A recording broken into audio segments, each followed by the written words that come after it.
Welcome to the 5th International Summer Course Program, which is held by the by the College of Vocational Studies of IPB University. As part of the program, this afternoon we will be holding our first webinar entitled The Inclusivity in Socioeconomic and Environment for Sustainable Agro-Maritime. Today, we will be listening to 3 presentations. The first is about the strategy for strengthening sustainable agriculture, especially the livestock activity at smallholder level in Philippines. Secondly, it's about moving toward competitiveness, the modernization of animal protein industry. And lastly, about the digitalization in fisheries and aquaculture. Each speaker will have the floor for about 20 minutes and will conduct a discussion session at the end of each presentation. If you have questions during the presentations, please type them into the chat pane or chat column, chat window, and then we'll address them during the Q&A. We suggest you to make sure that your audio is muted during the presentations to avoid the background noises that may distract you from listening to this webinar. And we'd like to inform you as well that this webinar will be recorded and aired for live streaming on YouTube. Okay. The committee, maybe you can start to record this webinar. All right, good. By the end of our time today, of course, we hope you get a much clearer understanding of the topic given. Yeah, the Honorable then Vice Rector for Education and Student Affairs, Professor Denny Noviana, PhD, the Director of International Education, Mrs. Puji Mudiana, our Dean of the College of Vocational Studies of IPB University, Dr. Aceng Hidayat, our Vice Dean for Resources, Collaboration and Development, Dr. Wawan Oktariza. Our keynote speakers today, Ms. Marie Franske Jalau, Professor Arif Daryanto, and Dr. Mohammed El Sayed. Our university partners, College Velcra Malaysia, Tarlac Agricultural University Philippines, the head of study programs, secretaries and lecturers, and of course, all students of summer course. My name is Ira Rasmayasari. I'll be responsible for hosting this webinar. Yeah, now, ladies and gentlemen, please join us in having our Vice Dean, Dr. Wawan Oktariza, to deliver his welcoming speech. Dr. Wawan Oktariza, the time is yours. Okay, thank you, Ms. Ira Rasmayasari. My pleasure. My voice is clear? Really clear, sir. Okay, thank you, Ms. Ira. Okay, Assalamualaikum warahmatullahi wabarakatuh. Good afternoon from Bogor. Maybe in Bogor, this is afternoon. Welcome to the international webinar organized by College of Vocational Study IPB University, or we call Sekolah Vokasi IPB, with entitled The Inclusivity in Socio-Economic and Environment for Sustainable Agro-Maritime. This webinar is part of the summer course program hosted by Sekolah Vokasi IPB. We appreciate you taking time of your busy schedule to join us today. I would like to express our gratitude to Rector IPB and Vice Rector IPB, and also to keynote speaker, Dr. Maria Franz Kuahalau, Supervising Agriculturist Regulatory Division, Department of Agriculture, Professor Dr. Arif Daryanto, Professor in Faculty of Economic and Management IPB University, and also Prof. Arif Daryanto is our Dean of Sekolah Vokasi IPB from 2018 to 2023. And Dr. Muhammad El Sayed, Fisheries Officer at Food and Agriculture Organization, United Nations. And also distinguished participants, lecturers, scientists, and students from around the world. We are pleased to report that IPB University has been actively conducting remarkable education and scientific research in agriculture and bioscience. To expand our local, regional, and global impact, IPB University is actively developing collaboration among national and international university and institutions. One of the activity of collaboration is summer course program. The summer course is designed for students around the world, not only to enrich academic profile and personal development, but also to improve their ability in global competition. Our summer course is yearly program and firstly start in 2018 in collaboration with global partners such as Melbourne Polytechnic, Van Larenstein University of Applied Science, CIRAD, Ibaraki University, etc. I'm glad that every year the number of global and local partners involved in this summer increase. Therefore, the webinar will give us a lot of information and insightful perspective from all of the speakers. We couldn't have pulled off this event without the hard work and dedication of all the committee who work tirelessly to prepare this webinar. So I would like to thank all the committee, and I sincerely wish from this webinar you will have productive day of interesting and stimulating discussion. Thank you for your attention. Wassalamualaikum warahmatullahi wabarakatuh. Waalaikumsalam warahmatullahi wabarakatuh. Yeah, thank you, Dr. Wawan. It is an honor for us as well to have Professor Denny Noviana as the Vice Rector for Education and Student Affairs in our schedule today. We are humbled to invite him to open this event. Ladies and gentlemen, Professor Denny Noviana.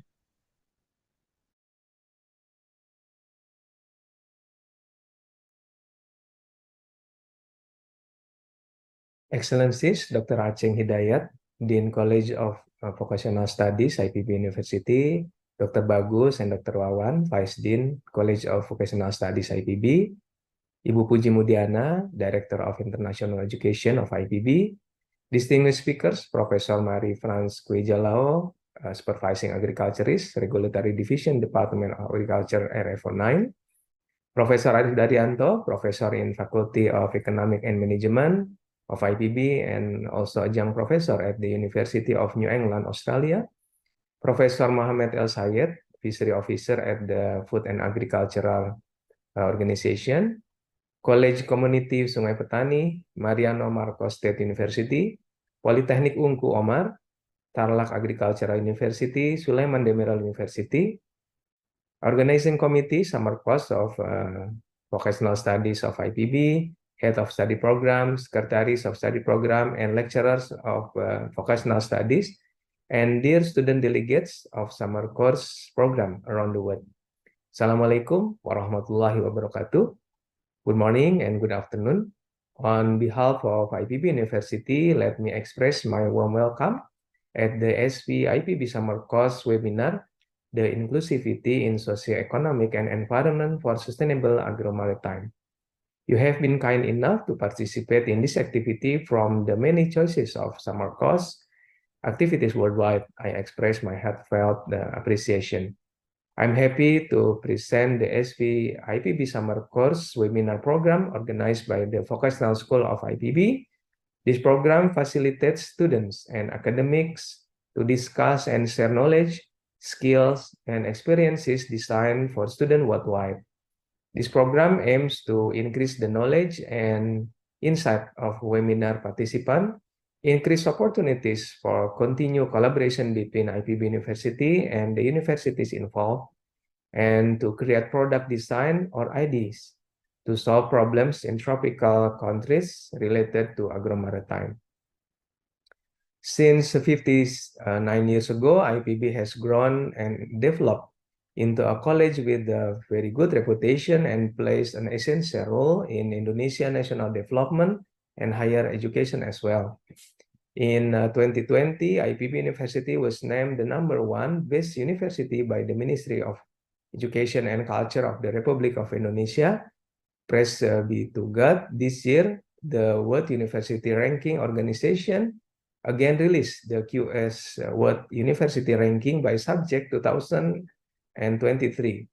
IPB University managed to maintain the best first position in the Southeast Asia region by subject in agriculture and forestry.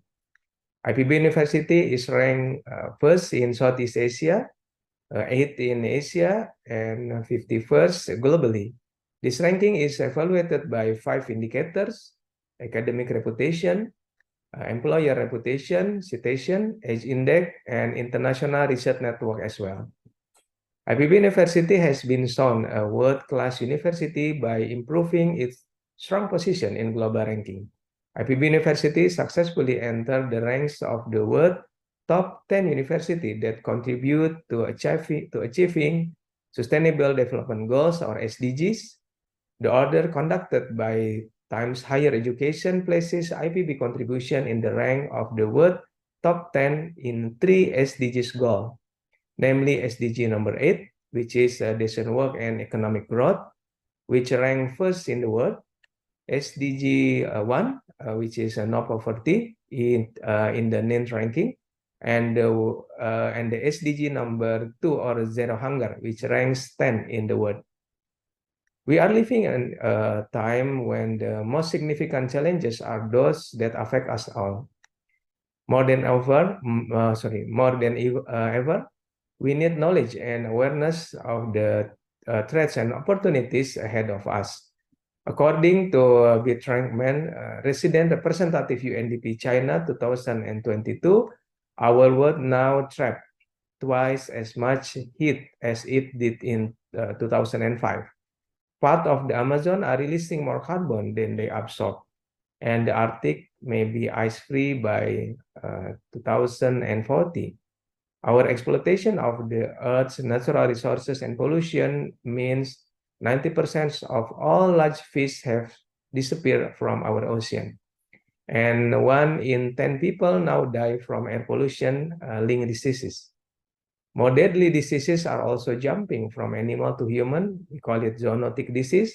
And new emerging disease, including COVID-19, which has killed around 6.7 million globally. And it reserved human development for the first time in 30 years while pushing around 423 million people back into poverty. Yet, as the world emerged from this pandemic, we now have an opportunity to recover stronger, more resilient, and more united than before. We have been shown firsthand the consequences of failing to protect our planet and why that is crucial for survival. This year's summer program theme is the inclusivity in socio-economic and environment for sustainable agro-maritime. We need to learn how the Sustainable Development Goal to end the poverty and to protect our planet are designed to overcome critical social, economic, and environmental challenges through interconnected solutions. Also, by applying an SDG lens to public policy, financing, technology, and other areas, we can ensure the human development our Earth can sustain. Agro-Maritime 4.0 integrated management of land and sea areas is in an inclusive manner involving complex social, economic, and ecological systems. This integration is realized through the main approach, namely transdisciplinary, ecological region connectivity, integrated and participatory. Agro-Maritime 4.0 emphasized that all scientific disciplines play an important role in solving complex agro-maritime issues. In the current era of the Industrial Revolution 4.0, the agricultural sector is also experiencing major changes that include technological elements in various stages of its production. IPB continues to conduct research on smart farming and produce agricultural technologies or products that are beneficial for farmers. This STEM summer course is a unique and engaging program to foster for the next generation of change makers and build a more sustainable world. Therefore, this summer study program needs to be done since it offers opportunities for the participant to discover different subjects. Not only will this run out your Zoom, but it also offers personal enrichment. With that, I wish you an exciting and rewarding summer program experience. More than ever, the world needs your energy, need your intellect, and need your dedication to global goals, especially for sustainable agro-maritime. I also thank to the Dean of Vocational Studies, IPB University, and the organizing committee for their hard work so that this event could be run well. With this word, I declare the SV-IPB Summer Course webinar, the inclusivity in socioeconomic and environment for sustainable agro-maritime open. Thank you for your kind attention. Wassalamualaikum warahmatullahi wabarakatuh.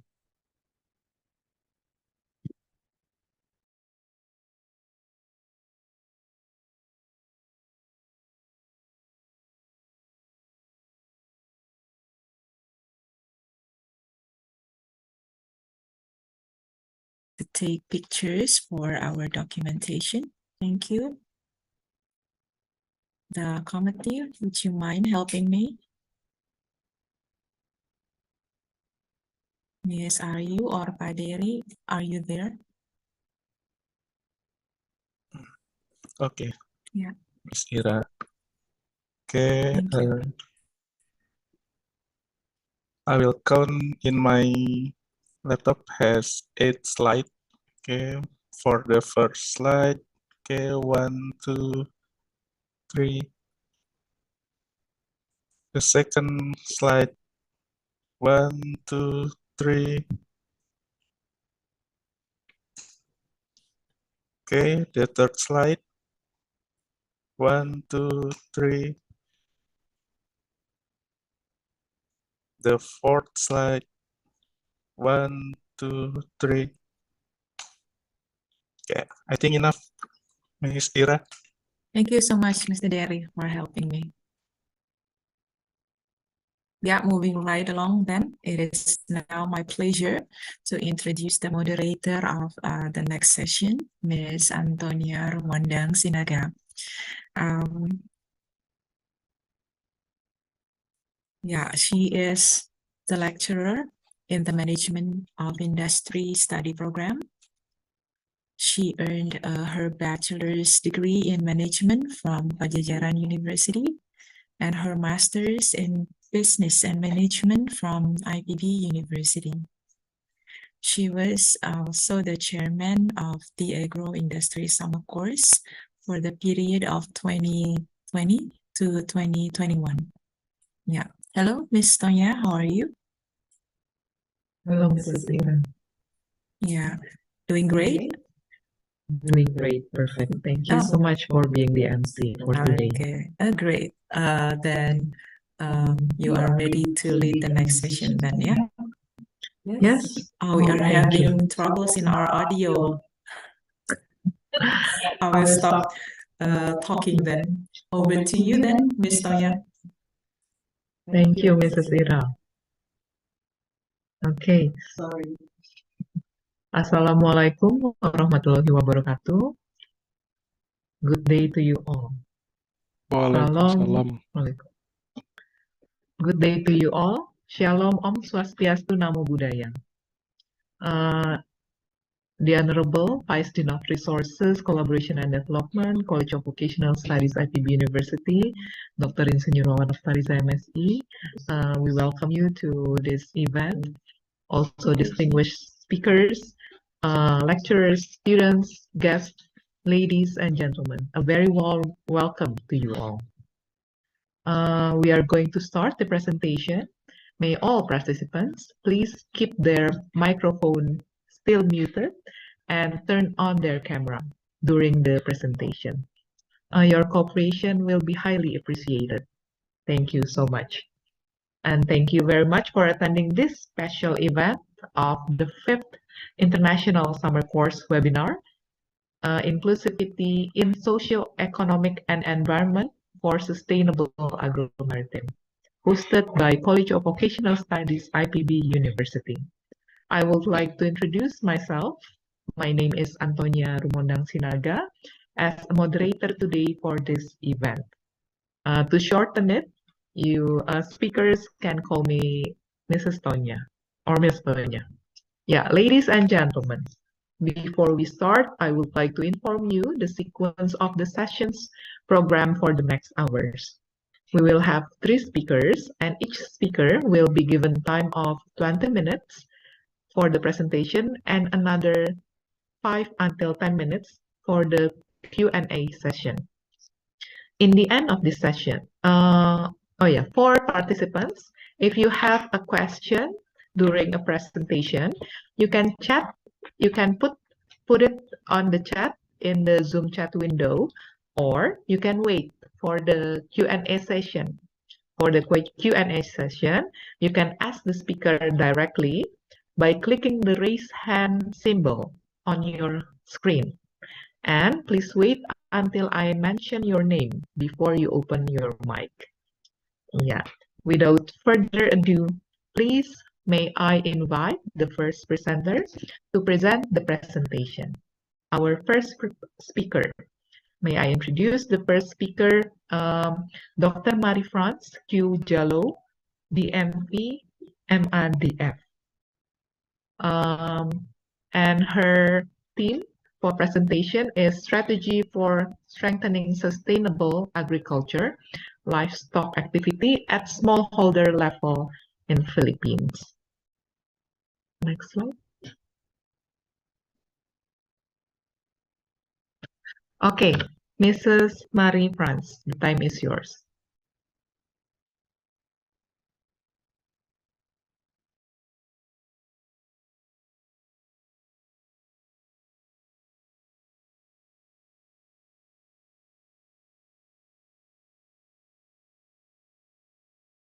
Good afternoon, everyone. Is my audio okay?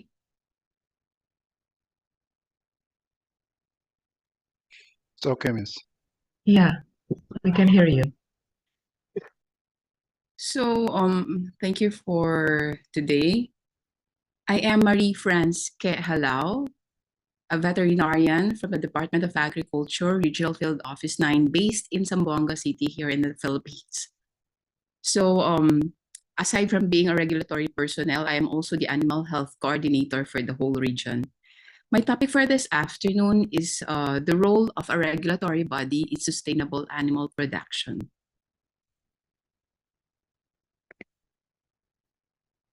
So the outline of my discussion will be, I will be briefly introducing the country as well as the regional profile. And then next will be the Philippine Department of Agriculture Regional Field Office, and then its regulatory activities.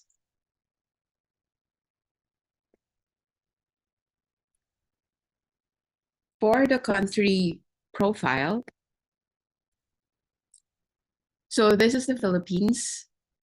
Philippines, as you all know, is an archipelago. It's composed of about 7,100 islands. And basically, Philippines is mainly divided geographically into 3. So we have the mainland Luzon, Visayas, and then Mindanao. But administratively, we are further subdivided into 17 regions. So where I belong is Region 9, or what we call, or otherwise known as the Zamboanga Peninsula. Zamboanga Peninsula is composed of 3 provinces, 4 cities, and 1 highly urbanized city. Compared to the whole of Philippines, the land area of the Zamboanga Peninsula is about 17,000 square kilometers as compared to the 300,000 square kilometers of the Philippines, and we are only composed of about 4 million population.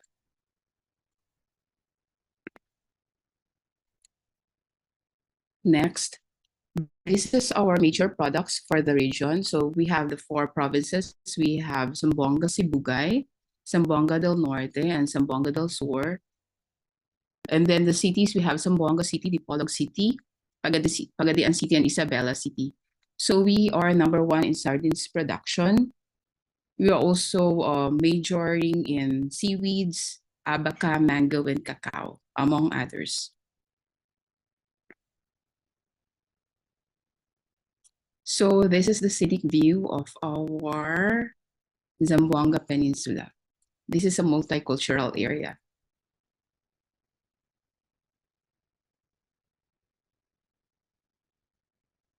So next we have the Philippine Department of Agriculture. So this is a fractional organizational structure, just an idea to give you an idea about our agency. So we are headed by a regional executive director, and we have 6 divisions. We have the field operations divisions, which is in charge for the animal production and the rice, corn, and other high value crops. And then our agribusiness and marketing assistance division, this is for the marketing. Our engineering division for the infrastructure, research division in charge of our researches, and then the regulatory division where I belong. We implement and enforce policies and guidelines. And then our support system, of course, is we have the integrated laboratory division. We have the soil testings, our animal disease diagnostic lab. We have our field analysis laboratory and our regional crop protection center, which is in charge of the pest identification. Now, for the mandate of the department is that our agency is responsible for the production of agricultural development by providing the framework, public investment, and support needed by domestic and export-oriented business enterprises.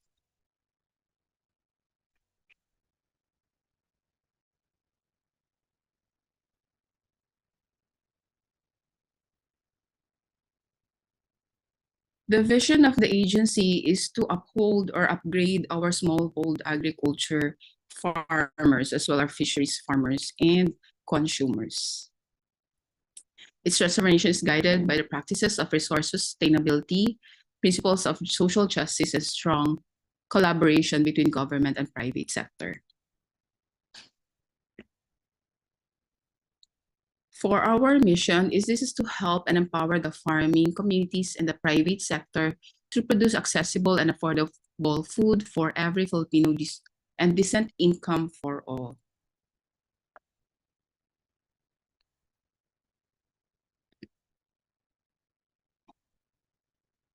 Now let's go to the regulatory activities, which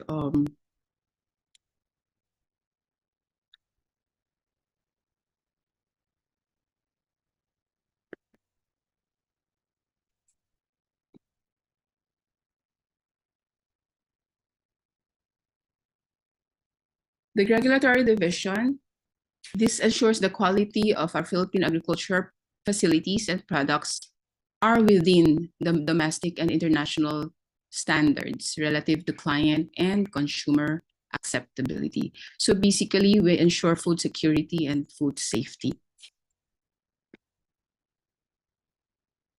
Our activities include 1, formulation and enforcement of agricultural and fishery-related standards and regulations. Next, we are also in charge of prevention of disease and pest infestations. 3rd, registration, accreditation of agriculture products and industry players, as well as issuances of certifications, clearances and permits, and the like.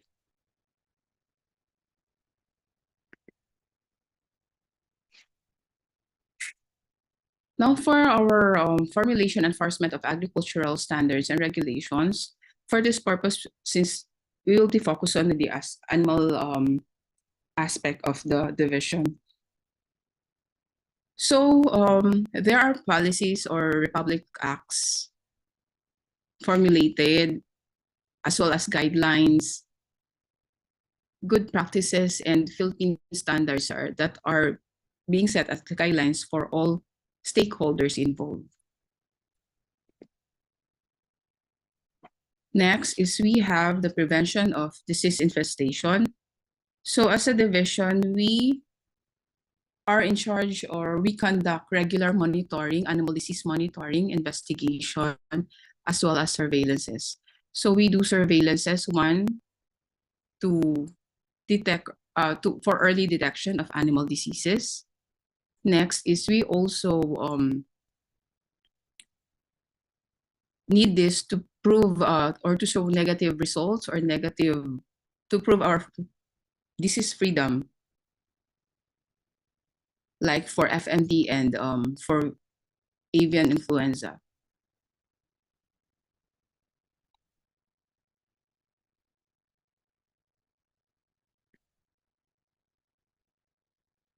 Next week, we are also in charge of developing response plans as well as contingency plans in case of incursions of diseases. So somehow we will always be ready.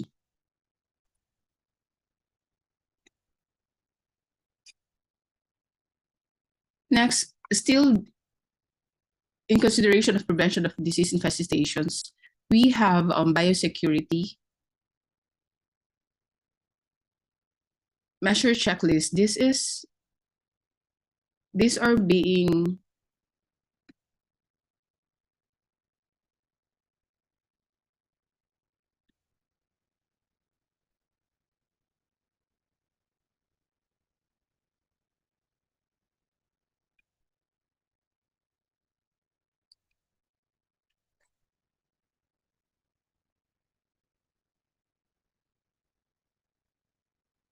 so we have this biosecurity checklist, like for swine farms and for poultry farms.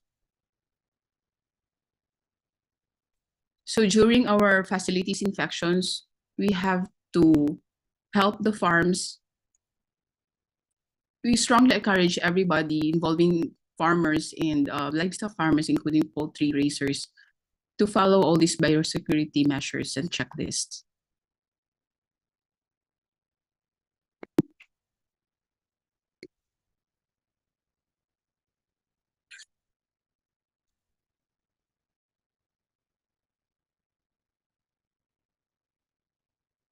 Mrs. Franz, do you have any problem? We may assist. Is it okay now? Okay.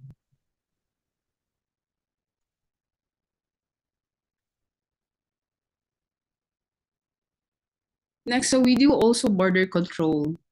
So we have checkpoints situated in our borders, land, sea, and air. So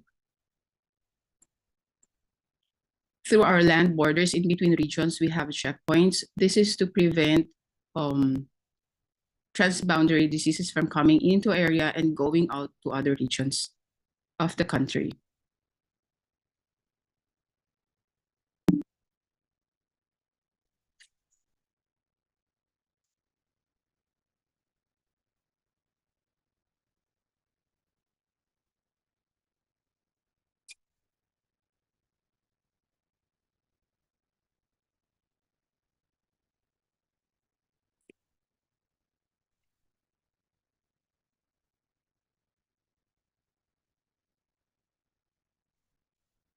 Now we have our regional animal disease diagnostic laboratory, which is in charge of all our laboratory samplings in the field. So we have the following tests that they can offer. We conduct parasitology, bacteriology, virology, serology, as well as we also conduct fluorescent antibody tests for rabies.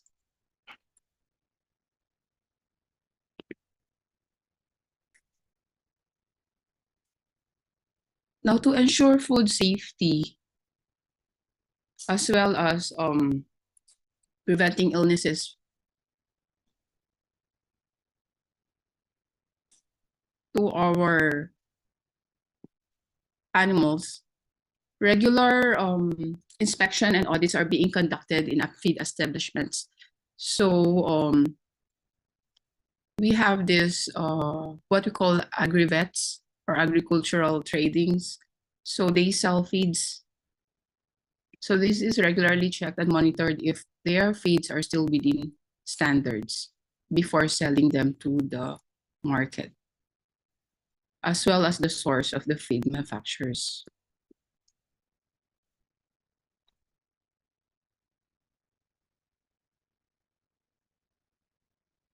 Still, to ensure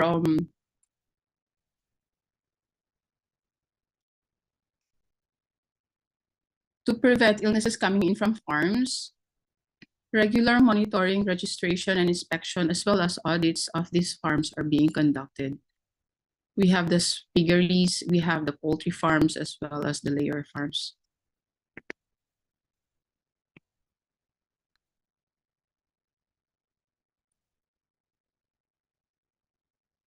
For the public to be able to understand the policies or what the government, when the government would like to send out memos or guidelines, we regularly conduct public consultations for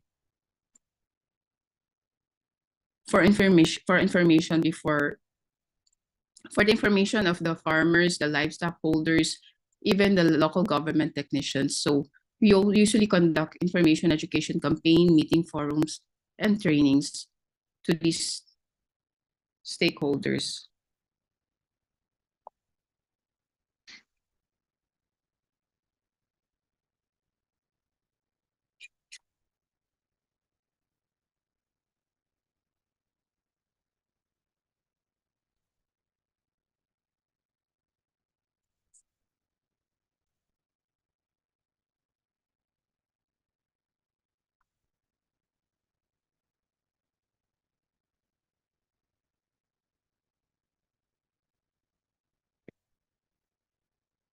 So with that,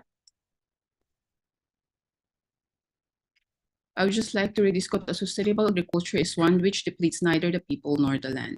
So at this point in time, I'd like to thank the IPB rector, vice rector, dean, the vice deans, the faculty, and all in charge of the summer course program. Thank you very much for the invitation and congratulations.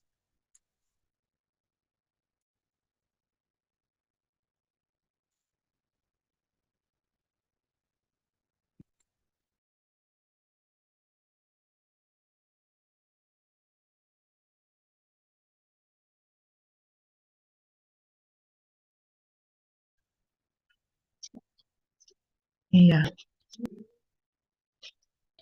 Mrs. Marie-France, are you done?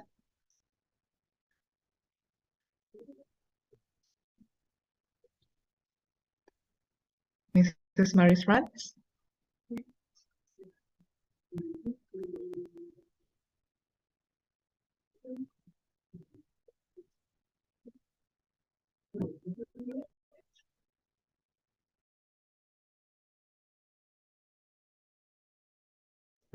Okay. Now, Mrs. Marie-France, yeah, can you hear me? Yeah,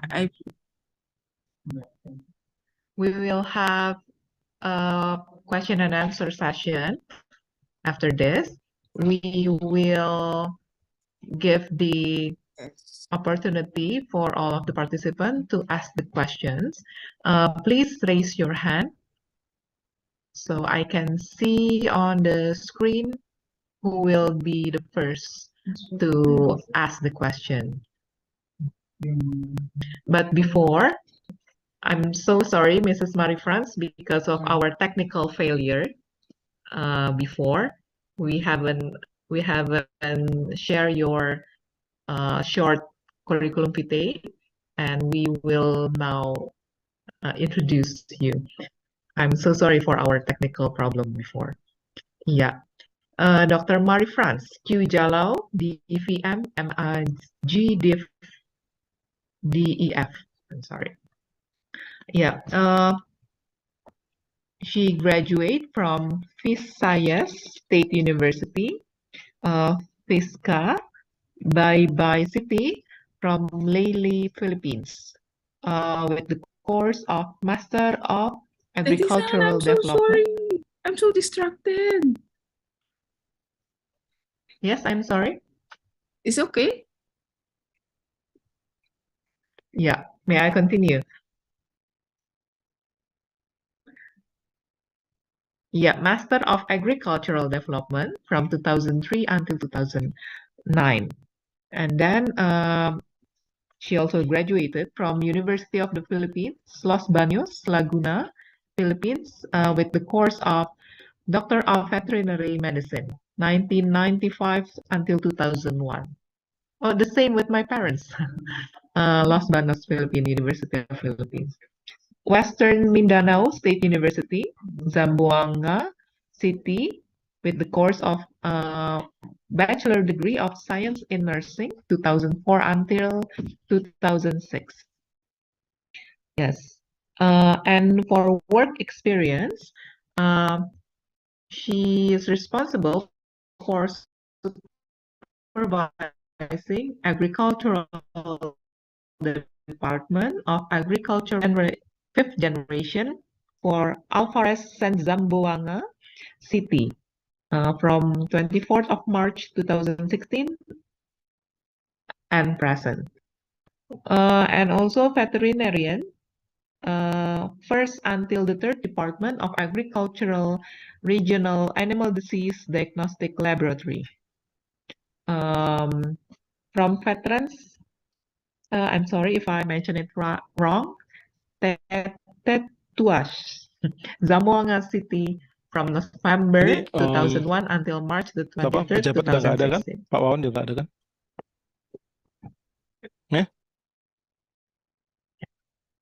Okay. Thank you for coming, Mrs. Marie-France, and we will continue with the question and answer session. Is there anyone? We haven't seen any question from the meeting chat, but we have someone who is raising his or her hand. Okay, we have Zefania Gultom. Yeah, committee, please give Zefania his, yeah. Can you open your mic now, Zefania? No? Okay, wait, please. Please try again. Thank you so much for the opportunity, Miss. Yeah. But, I want to ask something about the part of regulatory. There is from one of the slide that I want to know about the border control. I didn't understand enough what kind of standard must be met in the control of industrial players. I see one of the slides explained about registration standards of industrial players. Thank you so much, Miss. Thank you. Thank you for the question.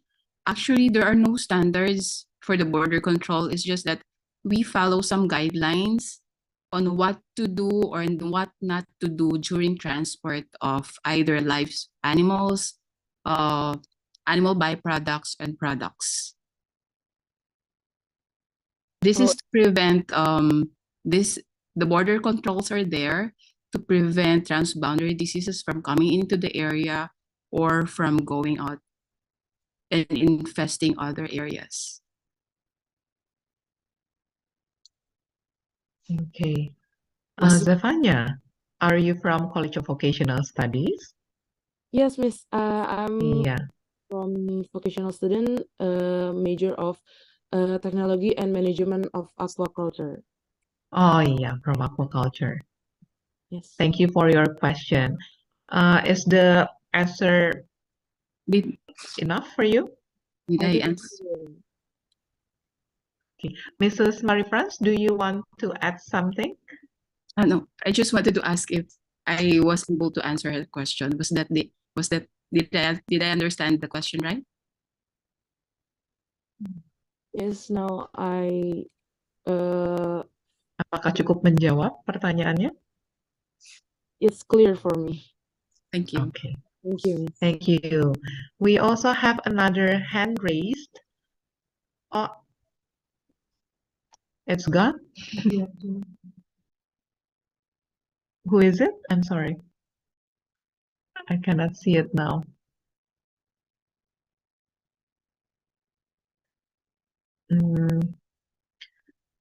If anyone from the participant want to ask the questions, you can raise your hand and the committee will give you the permission to open your mic.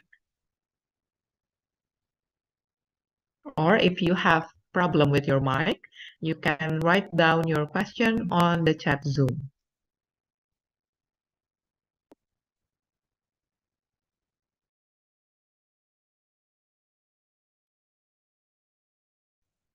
Okay. We have Rabiatul 1029. Okay, Rabiatul, you can open your mic. Thank you, Miss and the committee. Yeah. I would like to ask Miss Franz about something. In one of your slides, I noticed that there are prevention for infections for the animals in the farm. So I wonder if one of the animals in the farm gets infected by any diseases, what are the measures taken to prevent the infection from spreading? Will the infected animal be slaughtered or something else? That's it. Thank you. It depends on the Okay, thank you. It depends on the disease or what the disease first you have to get your labs confirmed and know the disease, but of course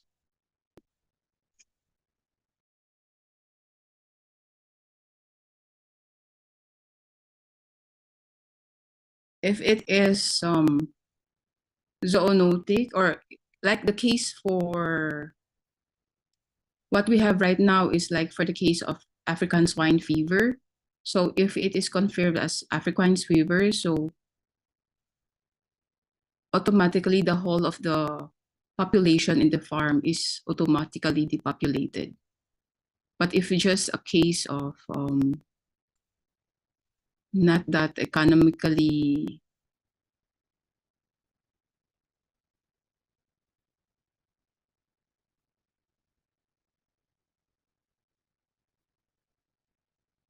which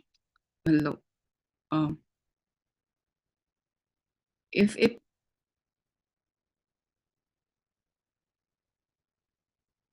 then you can just separate them and isolate them and treat the other pigs, or if you need to manage the other herd, then you can just isolate those pigs which are sick.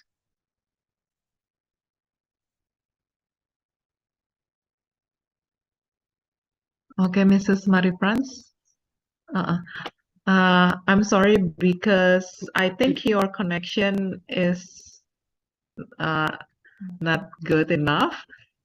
We only we're hear having a you. really bad weather today. Yeah. Yeah, it happens because of tornado.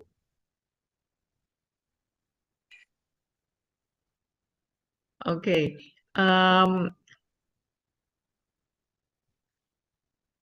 Maybe we can continue with one other question because of our time is not enough. But the rest of the questions you can deliver it through Mrs. Marifran's email, or you can or we will accept the questions and we will make it sure to deliver it to Mrs. Marifrans. Yeah. The next questions will be coming from Regina Ratu Paira. Yeah. You can open your mic.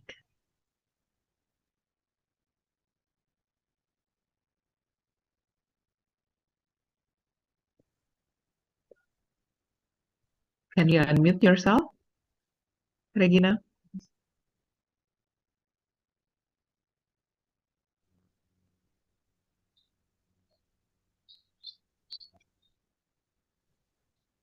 You can ask your question now.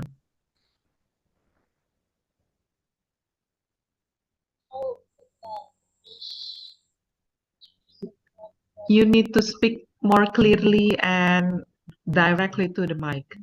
We cannot hear you. Can you hear me? Faintly.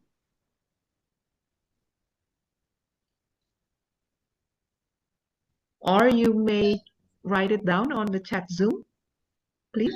Okay. Yeah, it will be better, I think.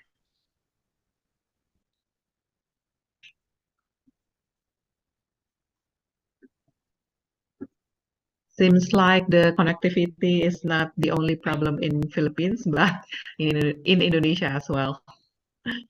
Sorry, I'm sorry. Okay. So sorry for Folikasi and also the others. If you want to ask your question, we will deliver it to Dr. Marifrans. Okay. Regina, she is asking, how about the fisheries product ability? Maybe ability, yeah. Ability.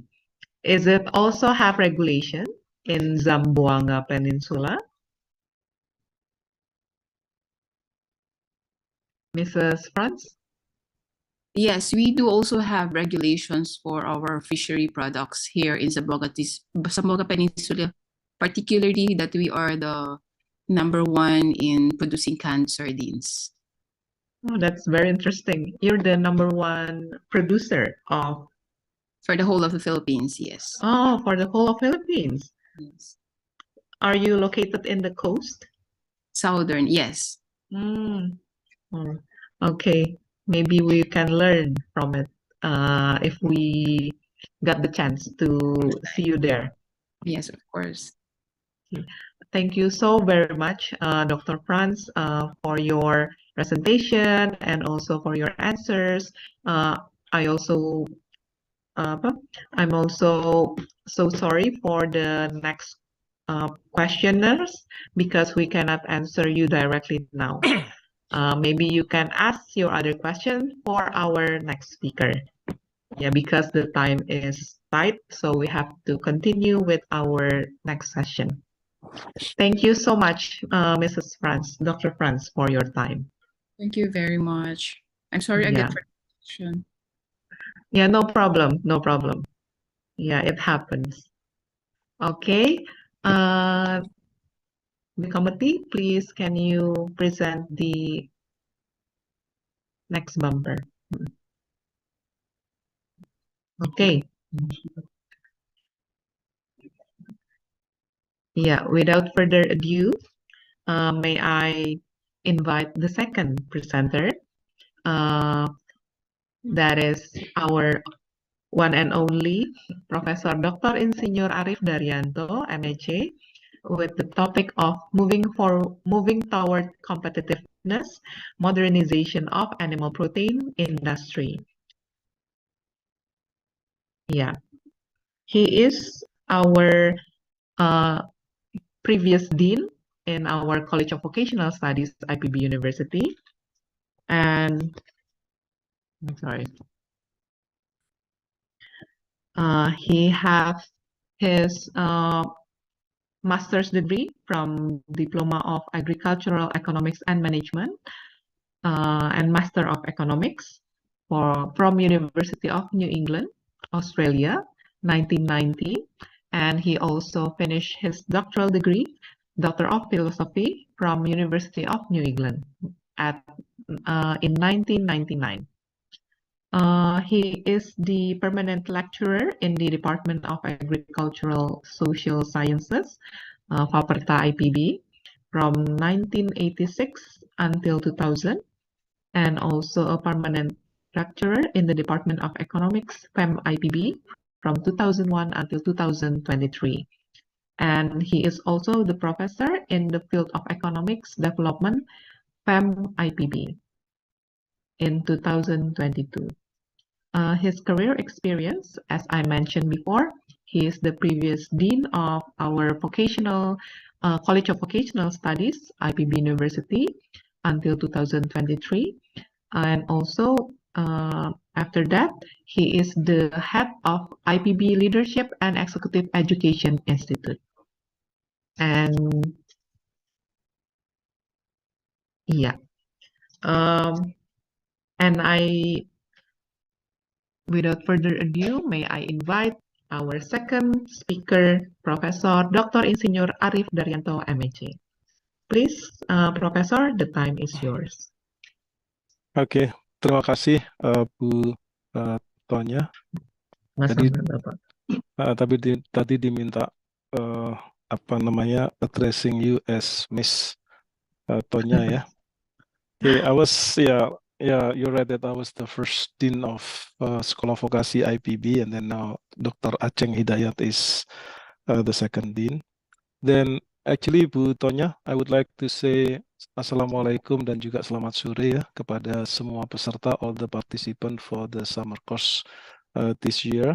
And I guess the participant came from Sekolah Vokasi, IPB University, and also Tarlac University from Philippines, and also Velcra College from Malaysia.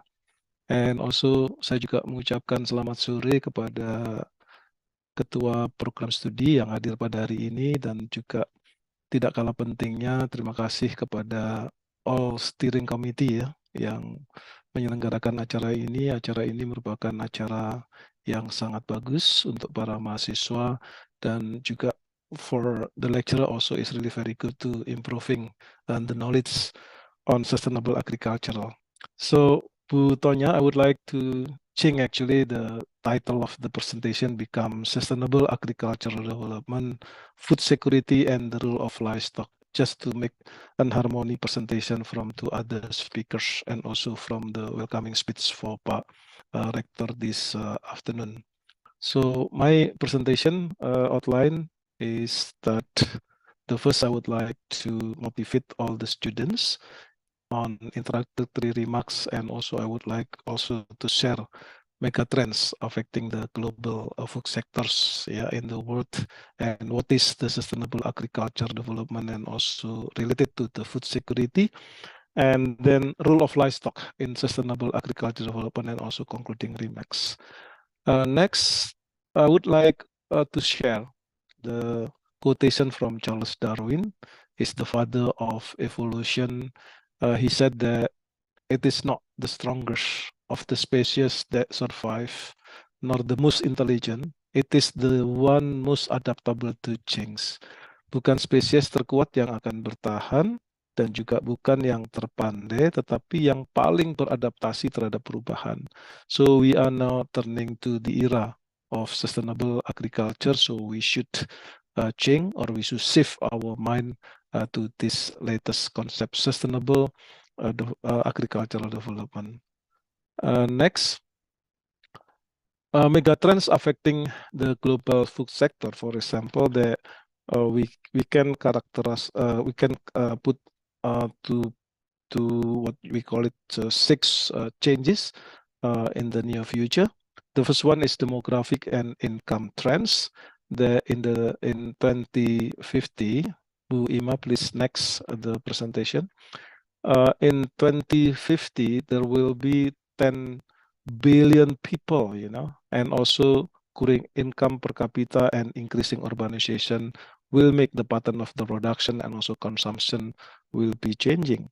The second category for the mega trend is consumption patterns and also emerging trends. The growing income per capita and increasing urbanization generate higher and different food consumption per capita. Then technological change, innovation could increase yields by 30%, enhance ecological efficiency, create new business models.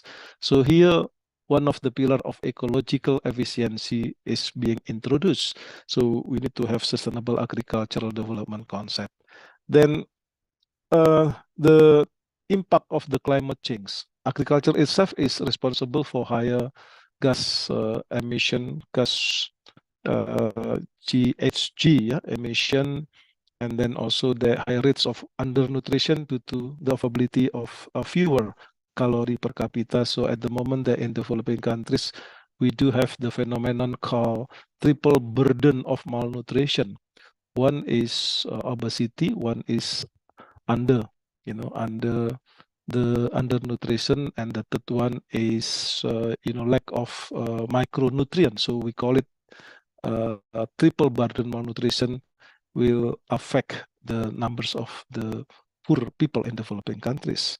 And then about the food waste, unfortunately, in this decade, we do have the numbers that along the supply chains, 1/3 of the food is being lost and wasted. So we do need to work harder how to reduce the food loss and also food waste. Then the last one is about the competition for the natural resources. The natural resources can be used for the food, for the feed, for the fuel, and also for the fashion. And also other F is called about the food, feed, and then fuel, and also fermentation or something like that. So we do have a competition for the natural resources. So that's why, based on the definition of the food security from the IEU, from the European unit, the very well-known institution that measure about ketahanan pangan and food security, they introduce one other components of the pillar of food security is the natural resources resilience. Next, there is another institution called CSIRO Australia. They also figure out the 6 mega trends. The first is more for less. So our challenge in the agriculture sector is how to produce more, how to produce better quality, but more friendly to the environment and less inputs. So more from less. The second one is about sustainability itself, going, gone. So not the depletion as mentioned by the first speakers, and then finally we'll make the decline or at risk the extinctions of some species, plant species, and also natural habitats. Then also great expectation, with the higher income, so the society would like to have a higher quality of the food, but for the first mega trend, we do need to produce more, but with less input. And then virtually here, I think that we witness today that the internet and also the digital economy is expanding significantly. The virtually here, I think that 10 years ago we never predict that we can use Zoom, to be used for the webinar online, for example. And also the growth of the economy now is focusing more in Asia. What they call it is the Silk Highway. So there is a shift, the power of economy from the west to the east. Then for the young, so we witness the expectation of life now becoming higher and higher. So that's why I think that the expectation of life for the people in the world is higher and higher, the life expectation. Okay, next. How about the sustainable agriculture development and food security? I think I will introduce some definition about the sustainable agriculture and also what's the relation between sustainable agriculture and food security. So the definition of SAD, so I think that is better to say SAD, letter by letter rather than Butonya said definition of set. So definition of set is happy, So this is the definition of set to make more happiness in the world. Sustainable agricultural development is agricultural development that contributes to improving resource efficiency, the first one, and also strengthening resilience and securing social equity and responsibility of agriculture and food system in order to ensure food security and nutrition for all now and in the future. It's not only now, but also in the future. So once again, the key principle for agriculture is how to guarantee food security, to improve current living standard, to safeguard of the development of the future generation, and also to establish harmonious mechanism for agriculture and economic development that answer a prosperous rural society. So I guess that here there are three pillars of sustainability. One is economic side, profitability, and then how to improve the welfare of the people, call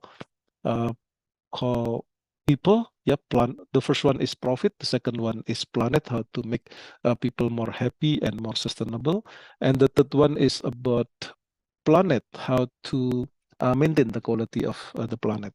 So the goal of agriculture sustainability is to increase grain yield, ensure food security once again, and also eliminate famine, to increase peasant income, to eliminate poverty and stimulate comprehensive agriculture development, and use and protect natural resources and the agriculture environment while improving the natural environment for present and also future generation. So here is the balance, yeah, to be economically profitable and also how to more friendly to the environment and how to increase the income of the society. So the sustainable agriculture development, actually there are three pathways: how to increase the efficiency, how to increase the resiliencies, and how to make more equity or responsibility to the society. So here the income inequalities, the gap between the rich and the poor need to be reduced. And also I said before, I explained before that food security and nutrition is closely related to the agricultural sustainable development. So I think that I would like to remind the students that there are some pillars of the food security and nutrition. One is affordability, the second one is accessibility, the third one is stability, and the third one is utilization. In bahasa Indonesia, availability is ketersediaan, accessibility is keterjangkauan, stability is stabilitas, and utilization is utilization. So there are some challenges and also trend. I already introduced you the mega trends and also the challenge with the previous slide. Next. What is about the food security? I think the FAO in 1996 defined that food security is achieved when all people at all time have physical and economic access to sufficient, safe, and nutritious food to meet dietary needs and food preferences for an active and healthy life. So here there is food preferences with this closely related to our cultural diet, about the preferences. So we do have at least here, based on the FAO definition 1996, there are 4 pillars: availability, access, utilization, and also stability. You can see in the utilization that they introduce, the utilization depending on food safety, food quality, nutritional knowledge, proper preparation, clean water, sanitation, and also healthcare. So here is closely related to the sustainability factors. And then also the FIO, that they do have the expert call SLPE, HLPE, higher level panel experts in 2020. They identify another 2 dimensions of food security and also change the definition of the food security. And the SLPE define the food security having 6 dimensions: a situation that exists when all people at all time have physical, social, and economic access, sufficient, safe, and nutritious food that meets their dietary needs and also food preferences.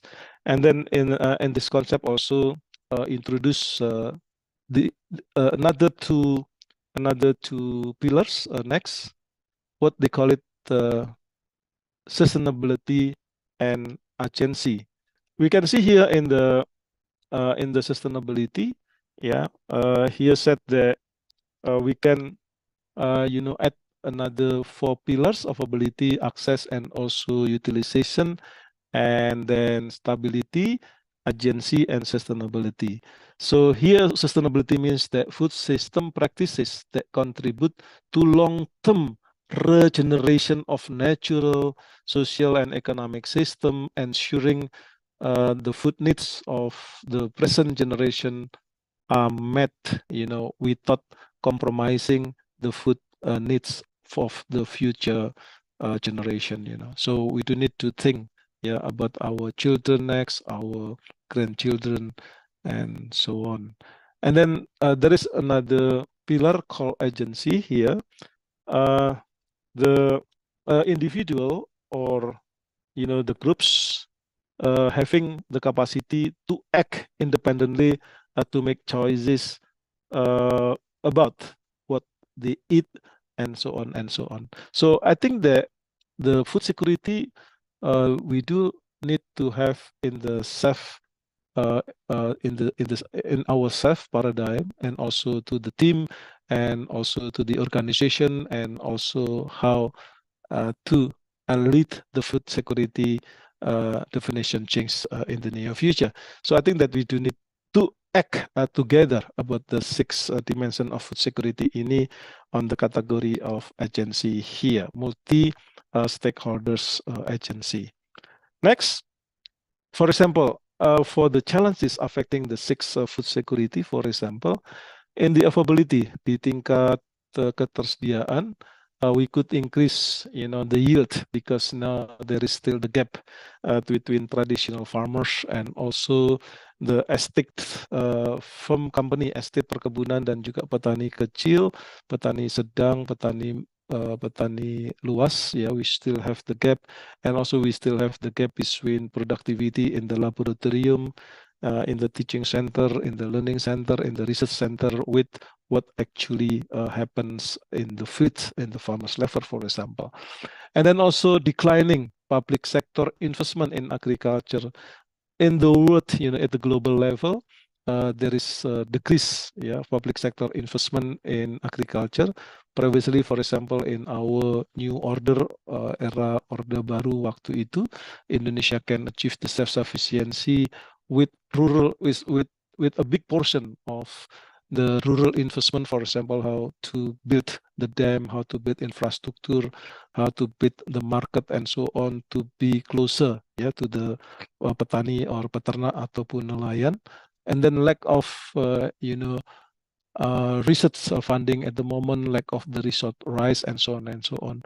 And we do have some problem in the accessibility, and also we do have some factors affecting the utilization here. For example, that there is about the disease, affecting the yield, and also there is also here is what we call it lack of access, to reliable information. What we call it is asymmetric information, and uneven quality of the product produced by the farmers. I think that now, as you listen from the first speakers, that when the digitalization of agriculture and what we wanted to digitalization of the supply chains, the first requirement is how to guarantee the consumers from the aspect of the quantity, quality, delivery, and also continuity. So, for example, now, in the digitalization of the supply chain, when you are utilizing RFID, the specification must be very, very clear. About the specification of the product must be very, very clear there. And then also another 3 factors, for example, next, we can see from the sustainability, in the middle of the table here. The first one is climate change affecting the future production. So I guess that we witness now climate change is happening and also affecting our level of production. We now preparing the La Nina and also El Nino to come, so we do need to have adaptation and mitigation strategy how to deal with the climate change here. And then biodiversity loss, damaging genetic diversity, degradation of natural resources. So that's why the mega trends say that we do need to produce more, but with less input and more sustainable. And also resource inefficiency, and also pollution from overuse of agrochemical. So that's why now the natural, organic, or regenerative agriculture is now becoming trends. Ecological and economic cost of unsustainable agriculture, I think that the first speaker already mentioned that, and also unsustainable diets, how to make the triple bottom line in the triple button malnutrition is being reduced in Indonesia. And then about the sustainability is also from the perspective of the youth, declining youth interest in agriculture. How to deal with this? I think that there is interest in agriculture for young generation is being declined, so we do need to deal with this also, and also population change and also urbanization. And then another slide, I think that I will talk about the role of livestock in sustainable agriculture development. And then, there is a trade-off, between the economic, social, and also for the environment. So we do need to manage optimally about the environmental services, and then, natural resources, agricultural crops, and also agricultural product, food, feed, fuel, and also fiber. And then we need also to deal with the economic and also social service environment for the farmers, how to make the balance between the goals of profitable, the goals of profit, people, and also planet. 3Ps, what we call it is triple bottom line principles. How to achieve triple bottom line principle in the agriculture, how to make more profit, people more happiness, more the people increase their income, and how to make more friendly to the environment, or what we call it planet. Dalam bahasa Indonesia singkatannya adalah 3P, ya, 3P, profit, planet, and also people. Kemudian kita bisa lihat, then in the figure 9 we can have the synergies in green and conflict in red among the agricultural sectors. How to combine this, how to combine the green and also the red to have a positive sum game, pertandingan yang menciptakan profit, menciptakan positif the positive sum game. Jadi ada yang dirugikan, ada yang diuntungkan, dan keuntungan yang didapatkan bisa compensate yang dirugikan. So I think that we do need to synergize the fisheries, aquaculture, forestry, crops, and also livestock here. And then what is the role of livestock in the sustainable agricultural development? The first one, the livestock sector is a pillar as the global food system and contributor to poverty reduction and also food security and agriculture development. There is solid evidence that agriculture sectors is vital for the economy to make growth and equities, to to reduce the poverty and to maintain or to increase the food security and also the sustainability in agricultural development. And the livestock sector play a major role in sustainable food system, and also the livestock is one of the modern agricultural model. In the livestock that there is a model called vertical integration in the poultry industry, for example, because the production cycle is really very fast, very quick, just only 35 days in one cycle. Then also it's very expensive, the inputs of the poultry sector, for example, and also there is also a high risk and also there are a high risk in input side and also output side, because in terms of the input, for example, 70% of the production of cost of the poultry are determined by the mainly the grain or the input for the feed, and also the input for the feed, for example, soybean meal is exported from other countries. So when there is depreciation or appreciation of the foreign exchange, so this fluctuation is affecting the level of the high cost of the production. Livestock is strongly linked to the feed group sector. Livestock represent a major opportunity for smallholder, agribusiness, and job creator to feed the livestock supply chain. I guess we witness the contract farming, for example, model-model kemitraan yang dijalankan oleh perusahaan besar dengan yang menengah dan yang kecil. This is also a good model, to maintain the growth and also equity. Transformation that accompany growth are the opportunity to move the livestock sector toward more sustainable development and improve contribution to human diet. And also as I mentioned before, livestock has often set the speed of change in agriculture and recent decades. Productivity level in the livestock industry and also practices can be managed in ways that address adverse impact on land, water, and also the environment, as well as the risk posed to the animal and human health. Next, this is a model for the broiler economic. I'm economist, so now when I model the broiler economic performance, at least there are three now: economic consideration, technical consideration, and also output. In terms of technical consideration, environment is one of the main principle to determine the technical consideration. Then also now is ongoing modernization of Asian animal protein industry now is being characterized as modern value chain, larger companies to have vertical integration principle and also horizontal integration and also contract farming model, and then efficiency need to be improved now, and also value chain management, and also once again sustainability. So the consumer is also wanted to have a more sustainable product and a better quality there. And also new technology will have to solve a key supply and also social challenge. I mentioned before that there are some challenges to make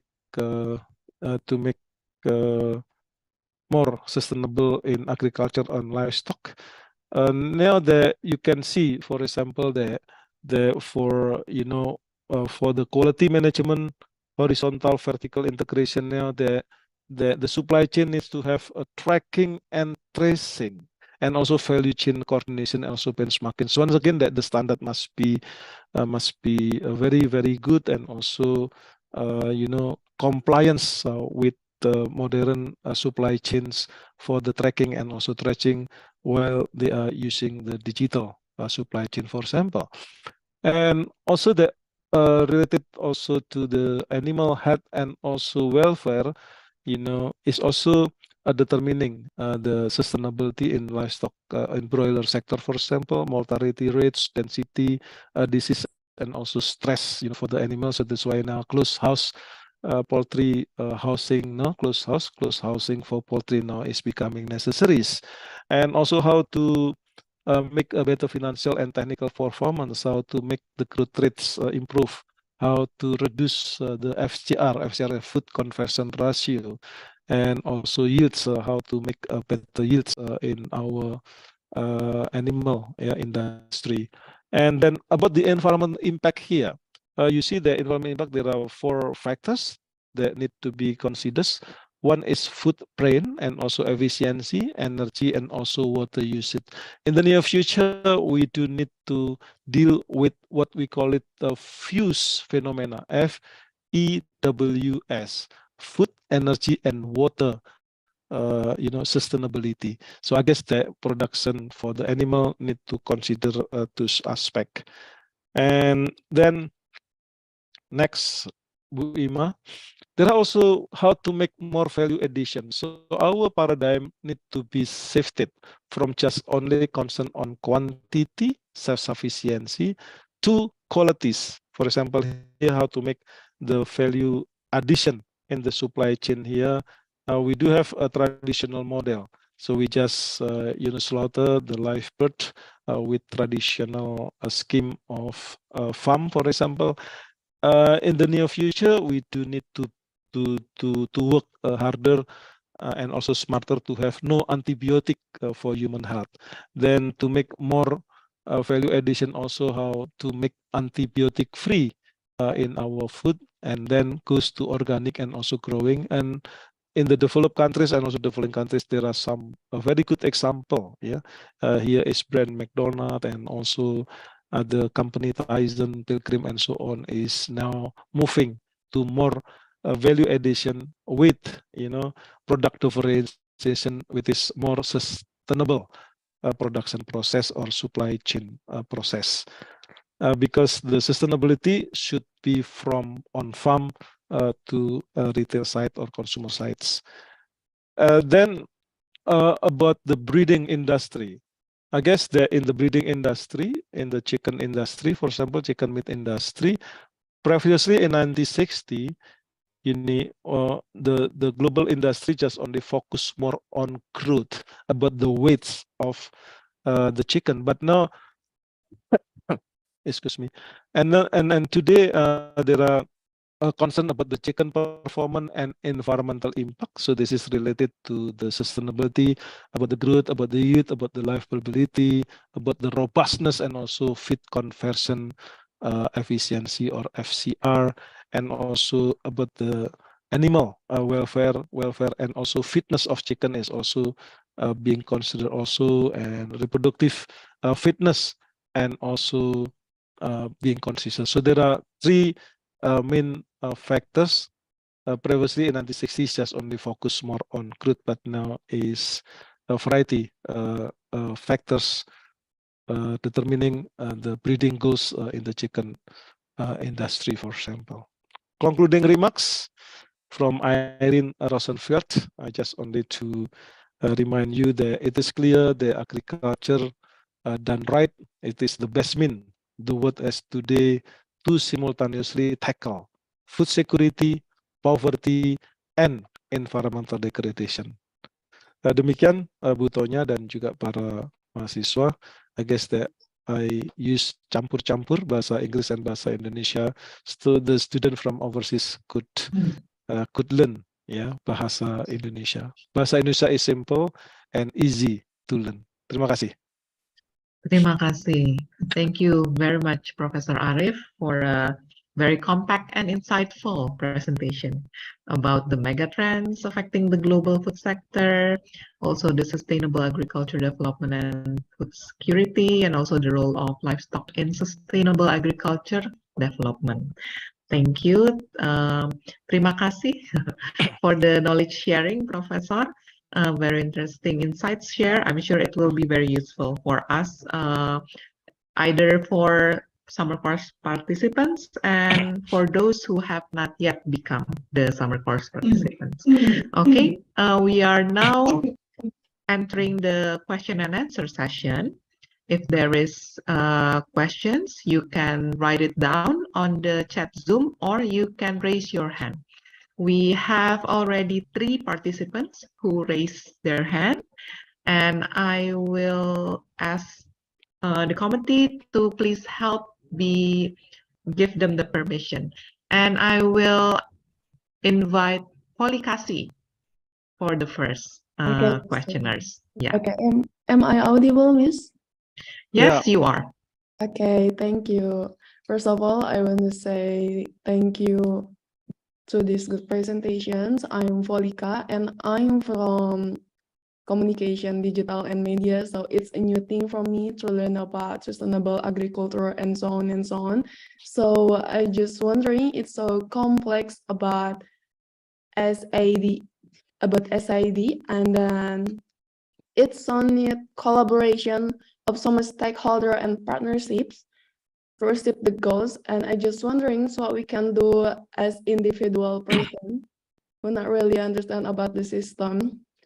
So how we can make impact as individual. So that's my first questions. If I can to ask more questions, my second question is there's where is it for? There's pillar of food security pillar is like availability, access, utilization, and stability. And in Indonesian case, which is more important and why? So that's my question. Thank you. Yeah, thank you, Polika. Prof, do you hear enough? Yeah, I think it is better to collect all the question because I should leave at 3 o'clock because I should be examiner of my students. So I could manage my time to answer all the questions. Makasih, Bu Tonya. Okay, and we will do it just that. We will give the opportunity for 3 questioners, and the second one will be from Izzuddin Haidar. Please, you can unmute yourself. Yes, thank you for this opportunity. First, my name is Izudin Haidar Al-Qassam. I'm from Management of Agribusiness. My question is, how we deal with the conceptual model of sustainable agriculture with livelihood reality in rural area. Since a lot of our farmers still struggling for fulfill their daily needs. Enough, thank you, Mr. Ren. Okay, so how the small farmers who is still struggling? Yeah, okay. And then the third question will be coming from Naila. Okay, Naila, can you unmute yourself? Yes. Okay, thank you for the opportunity. First, I want to ask about the how do we make change and increase support for the farmers so that can make have a bigger positive impact and not be replaced by robotic. Thank you. Okay, Naila dari prodi apa? From communication. Okay. Yeah, how we can make change and impact.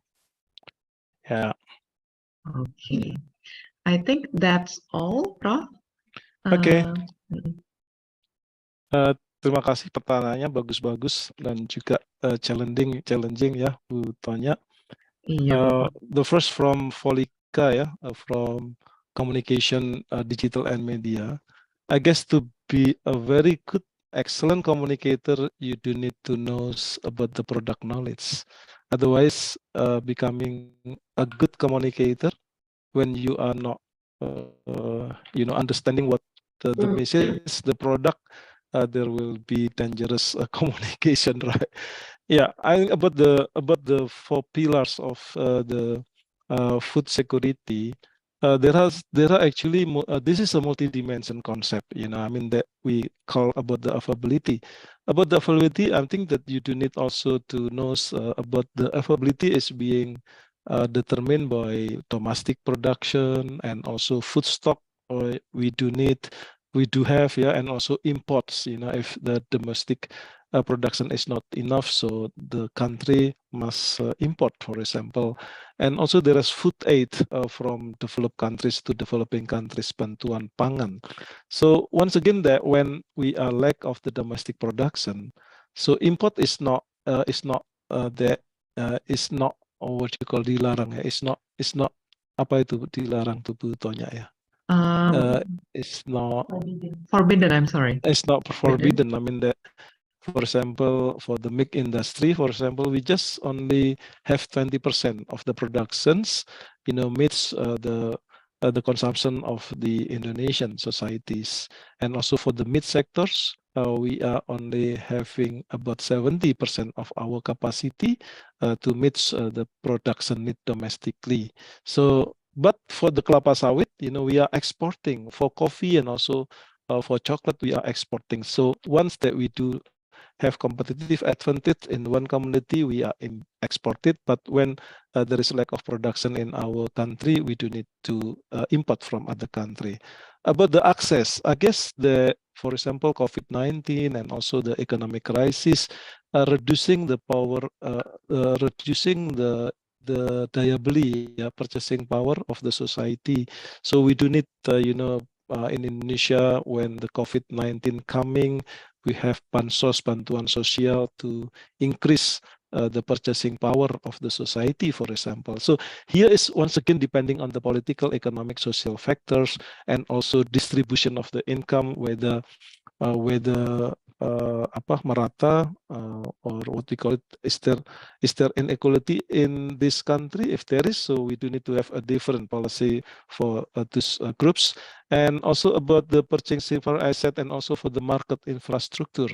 For example, that we do need to do what you call, we do need to work harder, smarter and smarter. I mean, for example, in the poultry industry, for example, our society would like to have live bird in the market, but the live bird is perishable. If you don't expand the infrastructure to have chill chicken, frozen chicken on ready to eat, ready to serve and ready to cook. I think that the perishable is being happening, and we will have food loss and waste. And then for the level of ourselves, for you, I think that we do need to change sometimes our behavior, our preference to food. For example, that now sometimes that when you go to the restaurant, all you can eat, for example, you take more, and also food waste and loss finally. And also about the food waste and loss, for example, if you go to the supermarket, when there is a reduced price or discount, Bu Tonya will take more, and then she never look about the due date, the expired date, just only for 1 week, for example. Another weeks, you forgot about that and you put in the freezer, and finally you will not eat that goods or the foods. So I think that we can start from ourselves, and then also about the circular economy. I mean that for the livestock sector, you could use the byproduct of the animal to produce to be the manure from the animal, and so on. So we are trying to have a circular economy model in our household. So many things can be done. And then also that now you should for example put credit to the sustainable products, because once again, that if the farmers have no incentive to do the organic or to do more sustainable product, and then the price is the same with the traditional one, I think that there is no incentive for this. But incentive can be from ourselves, from the consumers, can from the government, and also from the industry. So what we call it, we do need to work together. PPP, public-private partnership. So we should work together. And there is another quotation I should introduce to you. If you want to walk fast, walk alone. Kalau kamu mau berjalan cepat, jalan sendiri. But if you want to walk far, walk together. Jadi kita bisa public-private partnership, triple helix from government, industry, and also academia, to work together to do with SAD, set to be happy.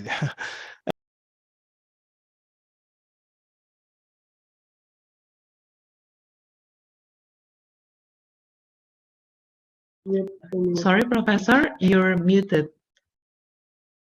Oh yeah. Yeah. Yeah. For the second for the second question is from Isudin Haidar, betul. From Yes, management it is. agribusiness, So yes, how to make the concept model to be realities. Pak Mas Isudin, this is a really very good question. I guess that now there are labeling issues in our international trades. Labeling issues. For example, that you can read, you could read in the newspaper today, the European now is adopted the sustainability model for the kelapa sawit. So the kelapa sawit for the palm oil need to be supplemented by a certificate, what we call it RSPO or ISPO. RSPO is Roundtable Sustainable Production, RSPO, and also ISPO. So otherwise, the commodity could not enter the European market, for example. So this is one of the examples how to translate conceptual model to the realities. And also you do need, for example, for the management agribusiness, to focus more on what we call it on the farm farm section is about the good agricultural practices. We do have, for example, EuroGAP, good agricultural practices version Europe. If you want to sell in the European countries, you should compliance with EuroGAP, GAP, good agricultural practices. Then now in developed countries also, or for the higher income society, now concerning about the sustainability. There are labeling issues, for example, that you could comply with some standard. For example, for fisheries, we do have fisheries sustainable council which have criteria to be followed by the farmers in terms of economic criteria, social criteria, and also environmental criteria, and with the label. And also there is also private labeling. If you now, for example, go to the coffee store, for example, there is a what we call it is tracing and tracking philosophy in their supply chain. There is a fair trade, and also, for example, some coffee shops now adopting a forest alliance principle of sustainable agricultural development or forestry, and they protect the coffee farmers protect the biodiversity in the forest. And also for the fair trade, for example, European and also American also put some credit for women. Yeah, for women, if the farmers are women, will give more or higher prices, and also because the woman is doing organic farming. So there are two criteria. One is what we call it is equalities, put the woman opportunity to work, and also organic. So an organic is higher. So there are two plus here. So this is in the realities. And for the Naila, how about how to support the farmers, because they are still struggling with the current scheme of agriculture. That once again that we do need to work together, amongst the academicians, among the government, and also among the industry, work together. For example, that there is, for example, model what we call it in the poultry industry is called kemitraan, about contract farming. So the farmers and also the bigger company is not necessarily the very big, but for the skala menengah, can have a contract with the smaller farm to determine in the beginnings the level of the prices, and also the standard the perusahaan or the firms need for the product. For example, the FCR, the level of FCR, food conversion rate, and also the level of mortality, and also the level of depletion or the level of indeks prestasi. Ya, poultry pun di kandang juga punya IP, indeks prestasi, tapi mereka tidak punya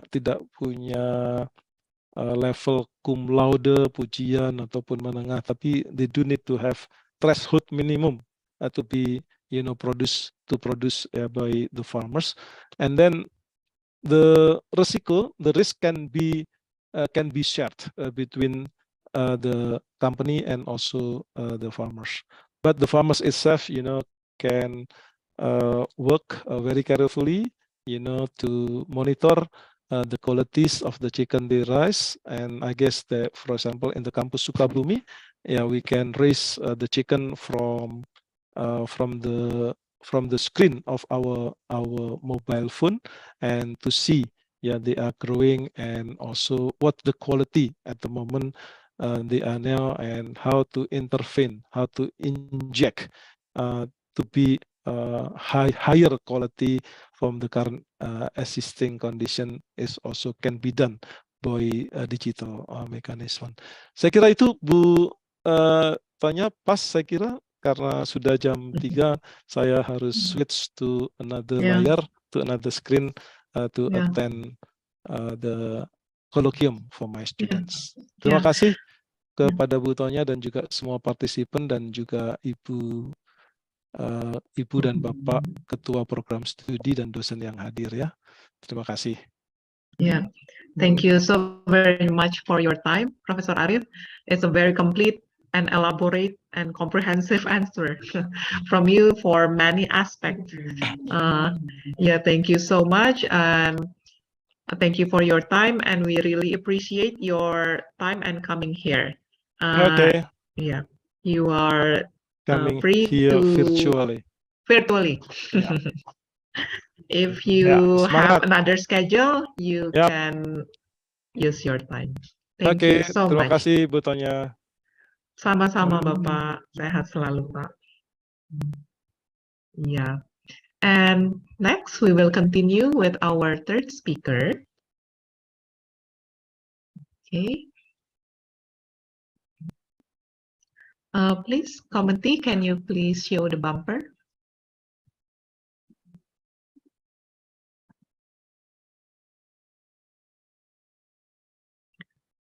Yeah, thank you. Our third speaker is Dr. Muhammad El Sayed, MA Megahead, and his topic is digitalization in fisheries and aquaculture. May I introduce Mr. Muhammad? He have an experience in National Institute of Oceanography and Fisheries from 2023 until now, recently. And then he is also a fishery officer, mariculture at Food and Agricultural Organization, FAO, 2012 until 2023. And he is also Agriculture Value Chain Team Leader at Project Planning and Management Limited in 2022. He studied at Cairo University for Bachelor of Laws, LLB, Applied Law Studies from 2012 until 2018. And he also studied at Irish University for his PhD, Doctor of Philosophy, for Aquaculture and Fisheries from 2009 until 2013. And he also studied at University Ghent, Master of Science in Agriculture, 2007 until 2011. And he also have another master's degree in fish production at Suez Canal University in 2002 until 2007. Yeah. May I have Mr. Muhammad? Are you ready? Yes. Thank you so much for this introduction, and I'm so glad to be with you today. Yes, this the is not time the is first yours. time. Yeah, this is not the first time to join this vocational training. Last time I was in person, but I think now due to COVID-19 and also some travel busy schedule, we are not able to join. I was really planning to come in person, but I have been informed in a short notice, so I was not able to plan to join in person. But it will be compensated. We can do it in the next time. Today, based on the information that I received, which is we are in this vocational training, you are speaking about the inclusivity in socioeconomics and environment for sustainable agro maritime. So I'm really started because I have so many presentations, but I try to make that this is very tailor-made and have the Asian flavor. So just to give you as a student some information about how aquaculture and agriculture sectors is really very important for our resilience. Because normally when we have so many crises, so many shocks, if you don't have food, if you are not resilient to have your food, then you will have a problem. Normally during crises like what happened in COVID-19, the supply chain has been interrupted. So there is no import, there is no export. So if you are depending mainly on just importing your production imports or importing your food, then you will be really at high risk. That's why when I developed my presentation today, I brought like Asian flavor, speaking about rural and small scale holders and how this agriculture and aquaculture can contribute to food and nutrition security and also resilience during crisis and also during shocks. When we speak about agriculture, normally we speak first when we are a small scale producer or rural farmers, we normally think about our nutrition and also about our health. We have to make our house already sufficient with food. And then we think about markets. So food security is very important during crisis. And this is what we call, this is like my last 10 years work up to now. I'm focusing on small scale holders, subsistence farmers, farmer really that needs someone to stand with them. Because if you look at large scale or industrial, they can stand by themselves. They can shift from one business to another business. If even they can close, you will not be impacted. But small and subsistence farmers are really, people are mostly impacted by any shock, by any crisis. So when we look at some photos, this is like Asian flavor from work that I'm doing. So we need to reduce poverty and hunger. This is very important. A lot of people are not able to have their food. So we are in 2023, we speak about globalization, we speak about the economic development, but still a lot of people that ignored, marginalized the support or media or our support or as academician, as a researcher, as a government, we're still far from reaching these people that you can see in the food. So thinking about reducing poverty, reducing hunger by aquaculture, by fisheries, by agriculture sectors, this is really very important for us because when we have food, we are very secure. When we don't have food, we are not secure because sometimes you have money, but you are not able to go to market even to buy your food. Access to technologies is also very important because these people, if they don't have the technology, they are not going to be productive. Also, if you can say, if they are not part of any support programs or make subsistence program or subsidies program, they are not also going to develop. If you look at agriculture and aquaculture sectors, all is food, we call them food production sectors. What we call them also is, we call them is a food system.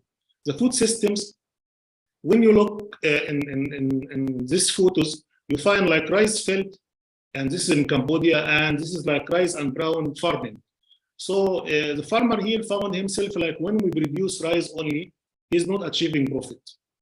And even he suffer a lot from high cost of production. And then when he's tried to use part of this pond, for species is also very important. And this is need like targeted programs, which species can really fit. So we can say, we can make a business model based on the species itself. If you look at the nutrition, you see fish is really giving a human being a lot of nutrition. Apart from omega-3, you can have vitamin E, vitamin A, vitamins, and iron, this is really missing because most of the Asian foods is really based on carbohydrates. So if you just only based on carbohydrates in your food, then you will have a health problem. So fish is supplementing and enriching your dish based on the nutrient that can be supplemented from eating fish with other carbohydrate source, which is mainly rice as a staple dish in Asian food. We also developed tools by ourselves to assess the social sustainability. So we want to see which is the hot spot, which is most important. We need to focus in the value chain, in agriculture and aquaculture value chain. Normally, value-added distribution is very important because most of the farmers, they sell their product as raw product. There is no processing. And even if this product is not processed or preserved, then it will be a problem because farmers has no capacity for preservation for a long time. They don't have a store for a long time.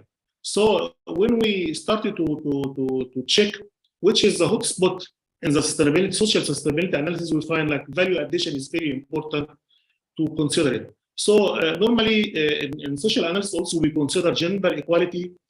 We also consider food security and food safety and nutrition. And also we consider decent employment, and also we consider institution strengthening, and also social culture capital. If you look at aquaculture and fisheries as a food production system, which is really Asia has achieved a lot of lessons, successful lessons, and this lesson has been traveled or disseminated to African countries. You can see since the 19th, you can see like capture fisheries is really giving more fish production or supplying more fish. But when you move to 2023 and the current trend, you find like aquaculture is almost 50-50 with capture fisheries, and the trend is growing in the future.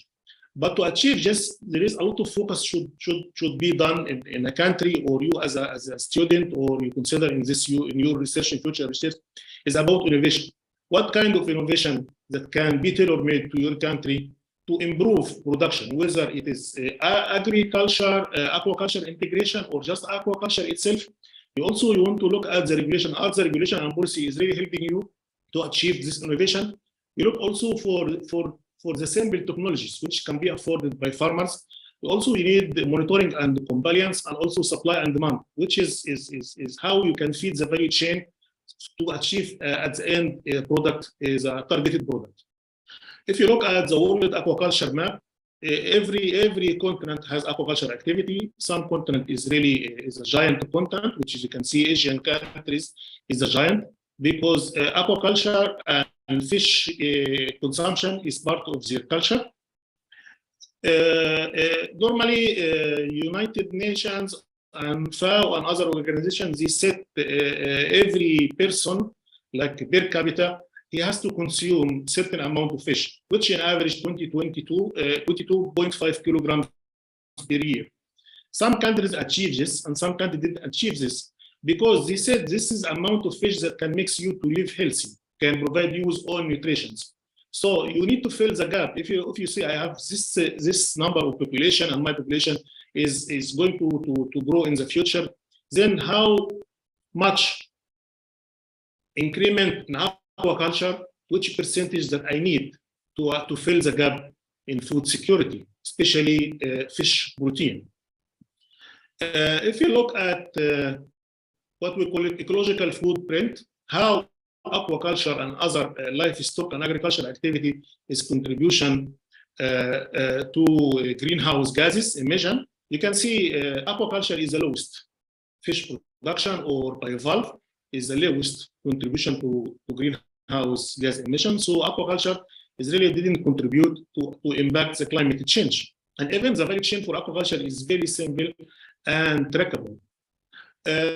In my study, which I'm still following this school of work, I always consider economic and social and environment aspect.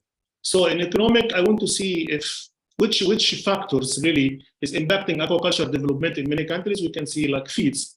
Our feeds is produced by farmers. We call it artisanal or self-made feeds.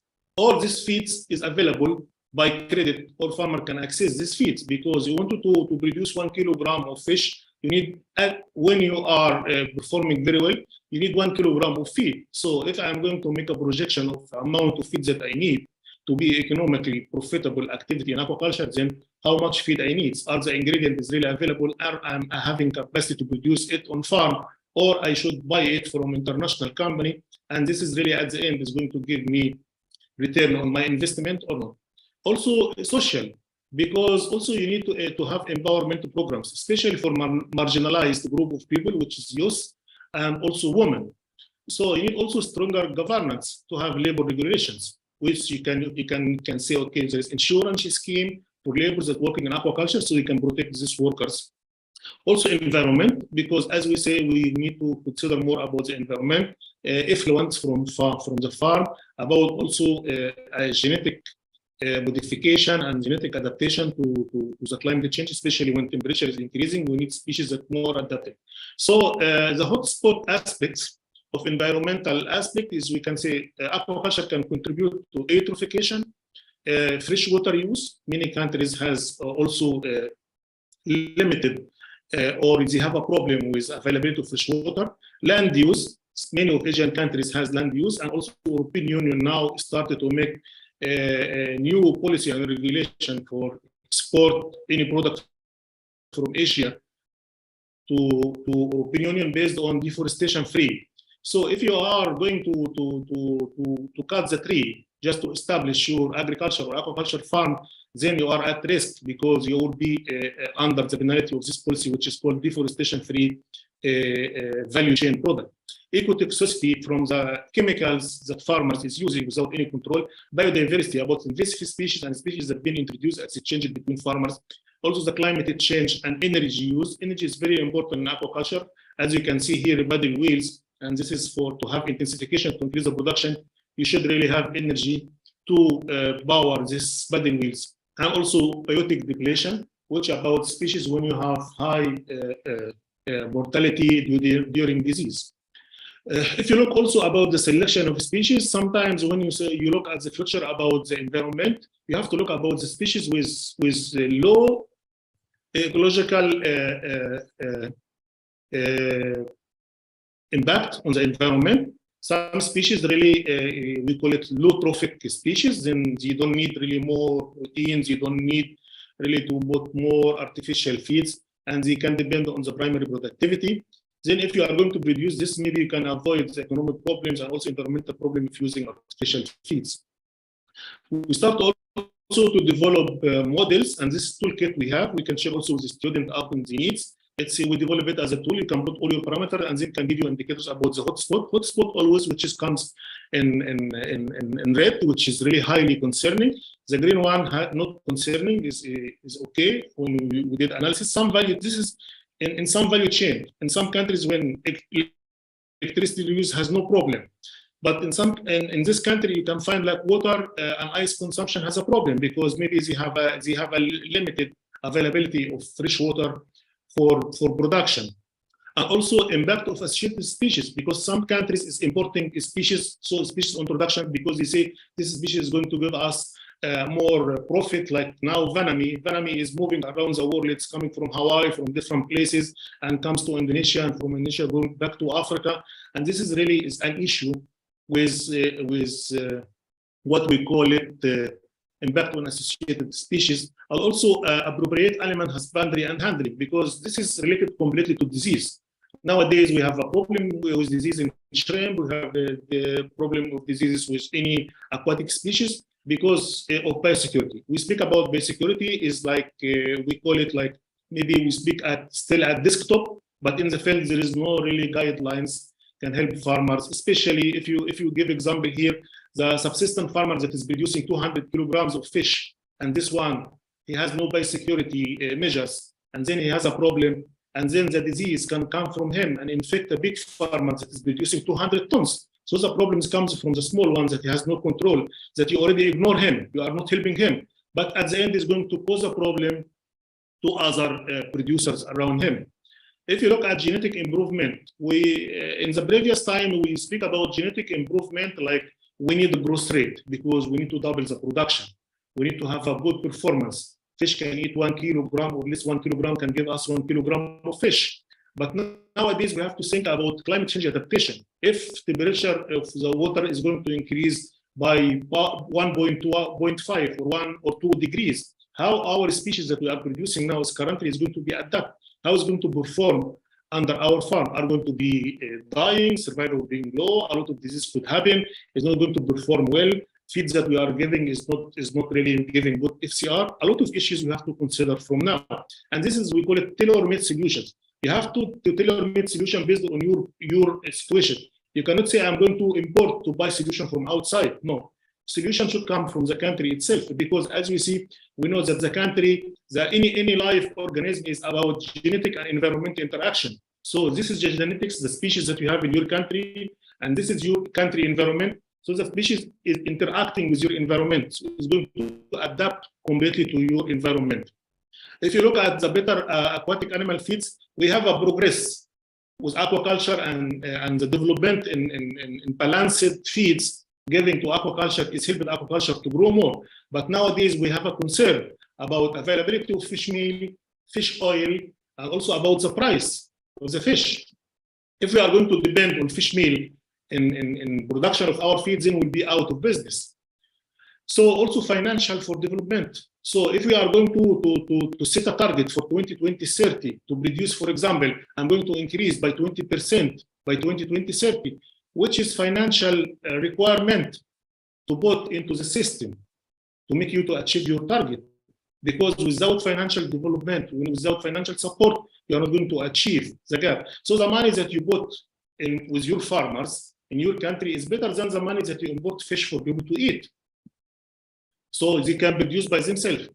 Also about SMEs, this is like small and medium enterprises. This is very important to have people in this segment, because this is like they are empowering the value chain. Because these people that having aquaculture or having agriculture as a business, they say this is our job. This is we invest in aquaculture, we invest in agriculture, because we need income, we need nutrition. We also we participate in the commercial activity. We put product in the value chain. We help to develop our business, and this is also supplying urban pools, so fish can go also to the market. If you look at the two examples, one from Indonesia and one from India, the performance always for aquaculture revenue is really good.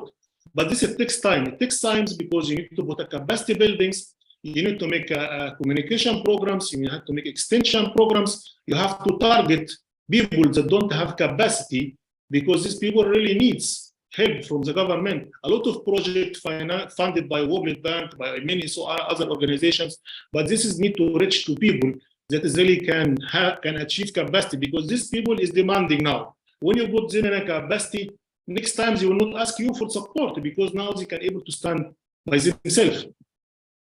Also here, we have also a toolkit for economic sustainability analysis. So in our sustainability analysis for economic sustainability, we look at profitability, value for end consumers, employment, value added, international competitiveness, which you want to your product go to the market, and also effect in the national economy. So also you have here a hotspot, which is in red. For example, if you have trend in net income, sometimes because feed is high, you are not achieving a profit.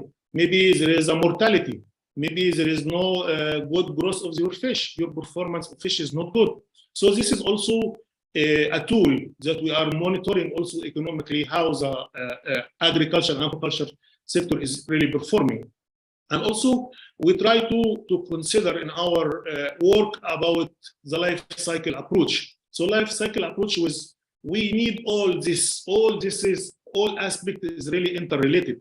You have environmental aspects, you have also production aspects. Are these aspects is really available and has no concern in your country to help you to develop in agriculture and aquaculture sectors?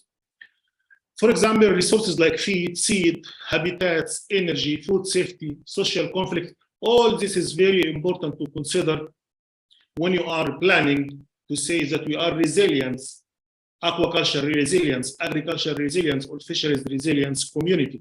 You have to consider all these aspects.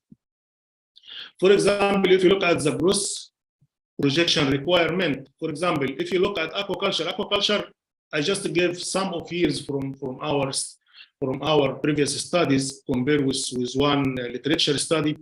We see that aquaculture is really doing well, performing well compared to other agricultural activities. And because of the diversity, because of the consumer preference, because there is a market, it's a lot of opportunities in aquaculture.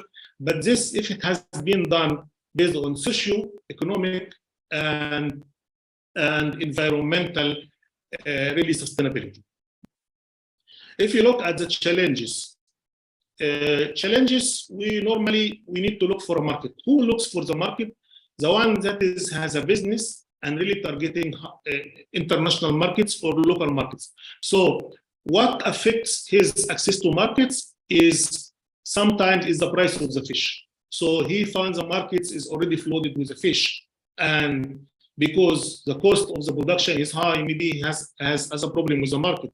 As also, so marketing strategy and adding value. So maybe instead to sell the fish as a fresh fish, maybe if you go for added value, then you can keep your fish with you. You can sell all the year, not just only one time. You need to make full harvest and go to market, and then you can face a problem. And also fragmented value chain, because we don't have a clusters. So the concept of clusters with farmers can work in a cooperative way. This can help them, because here you can have more solidarity, more support between farmers, and also institutional capacity and policy orientation. So normally, policy didn't really consider subsistence and poor people needs. We normally consider like economic. Government mostly look for the economic return. Our aquaculture is really economic activity, not they don't look at as food security activity, resilience during crisis and shocks. So we need really to look more about to take care more about small scale farmers, because these people normally, when they have a challenge, they are not able to be resilient with this challenge. But industrial and investors, producers in aquaculture and agriculture sector, they can stand themselves. Sometimes businessman, he can change from business to another. He can move from aquaculture to agriculture, or from agriculture to aquaculture, or he can make another business because he has a capacity. But people that is really loose and be impacted by any crisis, they are not able to stand unless you raise their capacity, you give them infrastructure, you can give them fund, you can give training. So driver for improvement, normally we found this from the survey data we collect. So government legislation, sometimes government legislation also is impacting. People work sometimes on their own pace. They are working free because if they go through legislation, maybe it takes time for them. And if you look at the poor farmer or rural farmers, he's not able even to visit the office of the government just to license. So incentives for buyers and consumer, and also incentives for the value chain actors. So value chain actors, which you have input suppliers, producers, hatchery operators, processors, traders, marketers. So everyone in the value chain should be empowered. At least when you have your product is moving along the value chain, you can find it connected, moves from producers to consumers, or from producers to retailers, or from producers to wholesalers. So if we look also another example from Indonesia, when you give a capacity to farmer, so year by year is improving his performance. So you cannot say someone by himself, he don't have a capacity, is going really to move from one stage to another. But if you are giving capacity, as you see in this example, performance of farmer increased from 34% to 72% in just only less than 10 years, because he has a good seeds, he has a good best practices, he has a good knowledge, and also he aware about markets, where to sell and which species he can farm. Also, more area for research, which is good for the students, about climate change, vulnerability and adaptation to climate change, improved value chains, nutrition and health, gender inequality, sustainable aquaculture technologies, policies and practices for resilience. This is very important. And you have to consider other countries. You can get lessons from Africa, from Asia, from Latin America, from everywhere. At least you can really benefit. You have to see what is going around you. So in one example, in our study, in the old practices, there is independent centers in some country. But this centers, when become consortium, then they are empowered and then they have impact. There is like diffuse of research priorities, but when you focus on research programs, you identify research program for you, then you can able to achieve your target. Recognition of impact. So we know what is the impact, but if we focus on the impact and how we achieve this, this is going also to give us more advantage. So before there is weak partnership, but when we have effective partnership between private sectors, with the government, with the subsistence farmer, with the rural community, then you can able to achieve impact. Normally, communication is very important because we say now there is a lot of tools. Farmers sometimes they are not able to visit each other, but using digital tools, they can really access to each other. They can benefit from each other. They can access to the value chain through this digitalization.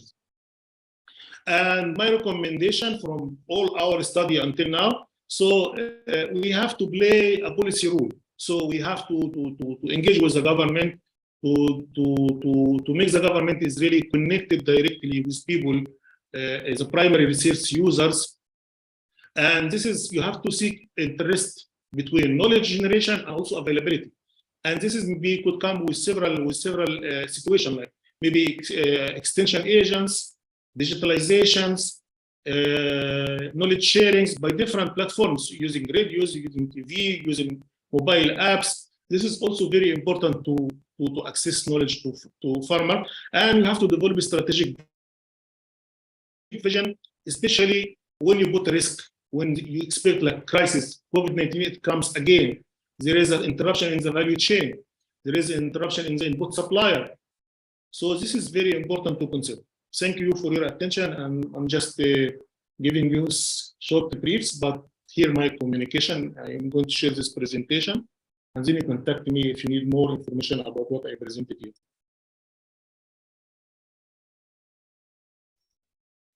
Thank you so much, Mr. Muhammad, for your very interesting presentation and explanation from an aquaculture specialist, if I may say that.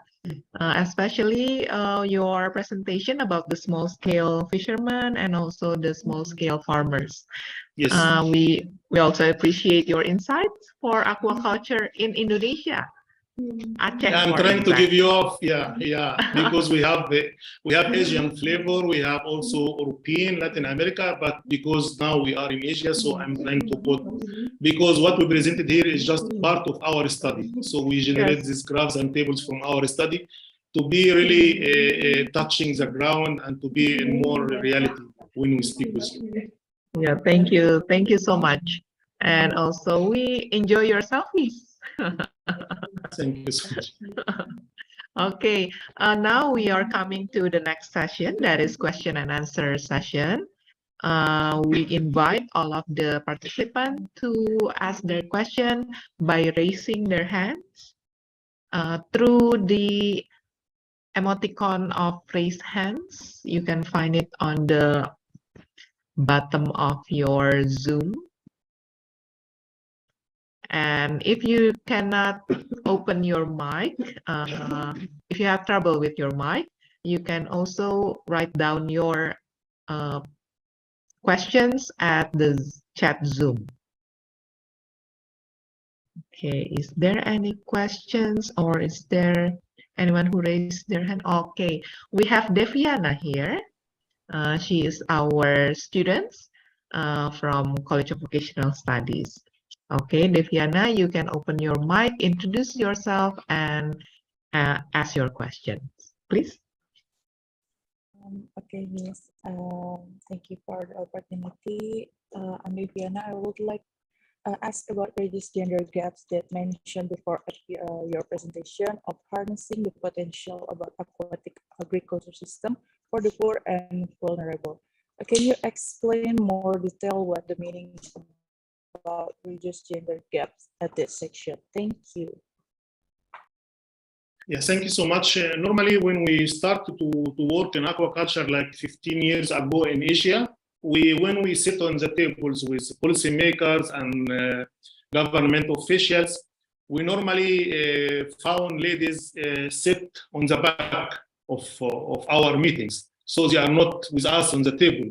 They are not sharing us on a decision. They are not really participating on what and about their needs. So they are marginalized. They are not really part of contribution to government decision. They normally put them in a back or they stay in the office, so they are not able to sit us on one table. Nowadays, or I think like two years ago, when I worked with EU delegation in Cambodia, I found a lot of associations, women association in agriculture and aquaculture, also fisheries sector. Now they sit with us on a table, they participate. Any project, even proposal we submit, if we don't gender equality in this project or this proposal is not going to be accepted. So now is equality based on sustainable development goals, gender equality, which is DG 5. So based on this, you are not able really to get a fund or to get supported by any donors, or at least for the government themselves, their new policy or reformed policy, you have to put woman equality. As you can see in the photos that I put in pictures in my presentation, and even the one that is here in my profile, I'm just selecting this picture to show you that already we have a gender participation. This is a student like you is working with me in Cambodia and get capacity building to participate in aquaculture. They produce carp and freshwater prawn by themselves. And now they have their seeds and they are going to stock in the pond. So gender gap, it was before really in Asia and in Africa also, because in Africa also there's like some tribal culture behavior. So women cannot do this. This is a main job. Now aquaculture is becoming really steered and empowered by women. A lot of women In aquaculture, they are successful. So many cases. I can also share with you crab farmers. There is a lady that is importing crabs to a lot of places around the world. She's a woman. She started to make her project. So many stories I can share with you. And also after we finish the question, I have like short movie, like 2 minutes, that we developed with one of the donors. How one of a girl like you, student, is really empowered when you see she's telling the story. And I'm going also to share this video with you. So woman really is not about bias, but it's about they have a capacity to empower aquaculture and agriculture activity. They are not lazy. They are very talented. They are very intelligent. They are very patient. So we need women. That's why all international organizations now, if gender issue is not put in any government activity or proposal for fund, is not going really to be accepted. Okay, thank you for your very complete and elaborate answers. Deviana, Next. are you? Yeah, you can ask me and connect me. Yeah. Thank you so much for your answer and explanation, and thank you for supporting gender equality. Thank you. Meanwhile, we don't have any other question. Maybe I will ask a question. Yes, please. You have already mentioned about the case examples for gender gaps, reducing gender gaps. That is the original question from me but you already answered that. My second question, well, aquaculture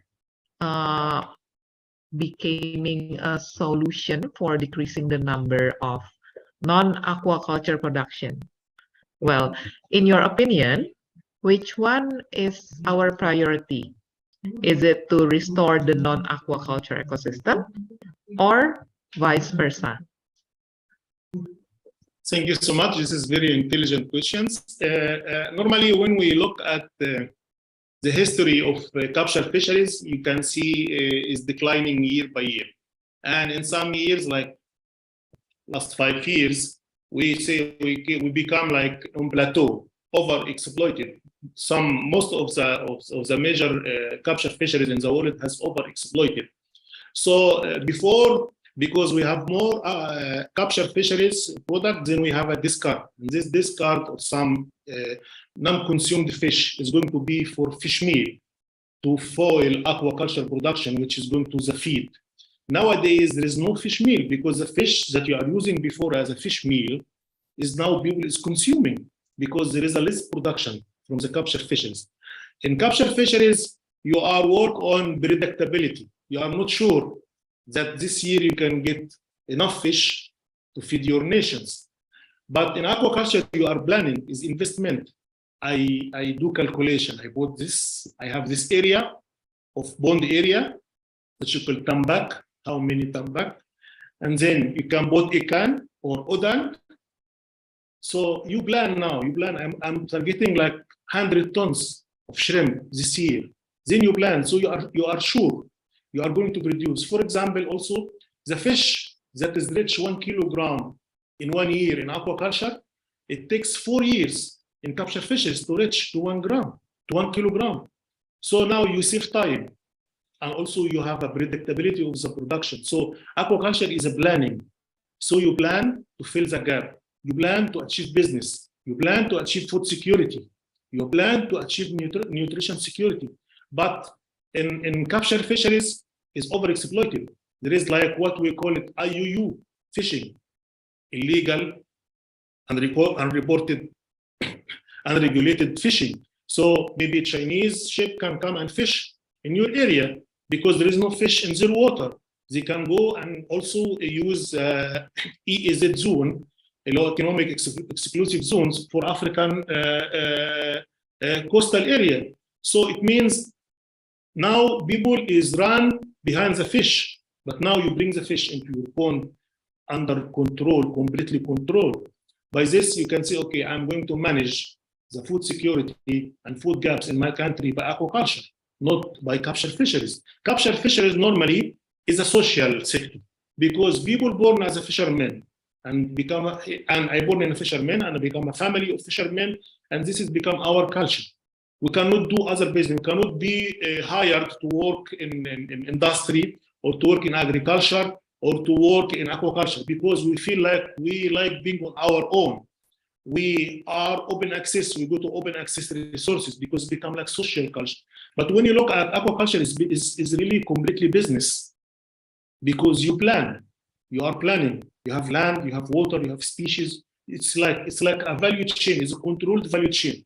But an expectation is always comes from capture fisheries and also especially with the climate change. When you have cyclones, you have floods, then it's a big problem with capture fisheries. But in aquaculture, adaptation to climate change is very easy. You can produce high tolerant species to water temperature. You can also have strains that's tolerant to disease. Like now you have SPF, SPR in shrimp. So it's a controlled industry. Then you can really achieve your target through this industry. So aquaculture is really industry. But capture fisheries is just open access resources with a lot of unexpectations. Yes, thank you so much. I hope I can answer this. Yes, you answered. I hope my answer is okay. Perfectly, perfectly. Thank you so much. Yeah. So it is our homework now. Yeah. The challenge is now to make it sustainable. Yeah, normally we work with FAO we focus mainly about almost of the international organization is we focus about food, how the community should have resilience for food. We already know the crisis of COVID-19. Sometimes you have money, but you are not able to go out of your house to buy your food.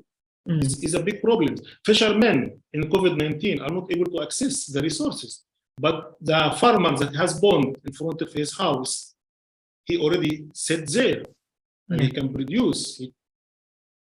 So this is a lot of the challenges and opportunities. We have to use them.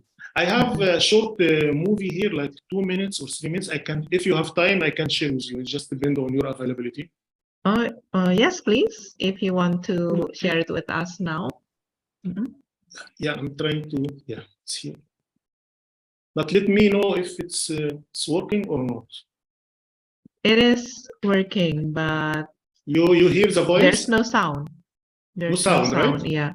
Maybe you have to start. Can I share with you in the chat? Can I share with you in the chat? Yeah.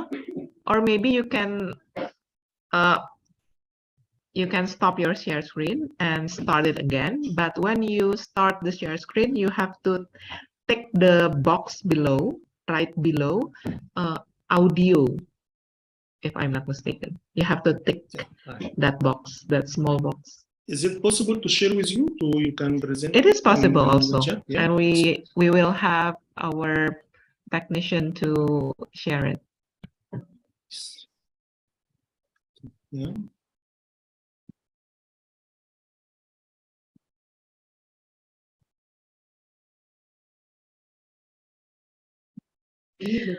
Okay, and then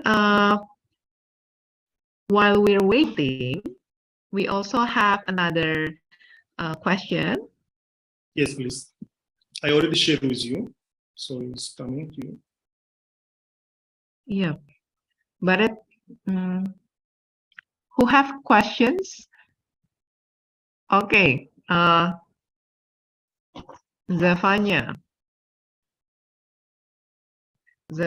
and Nuriskita. Yeah, Zevanya, I'm so sorry because you already have your opportunity to ask for the first speaker. I have to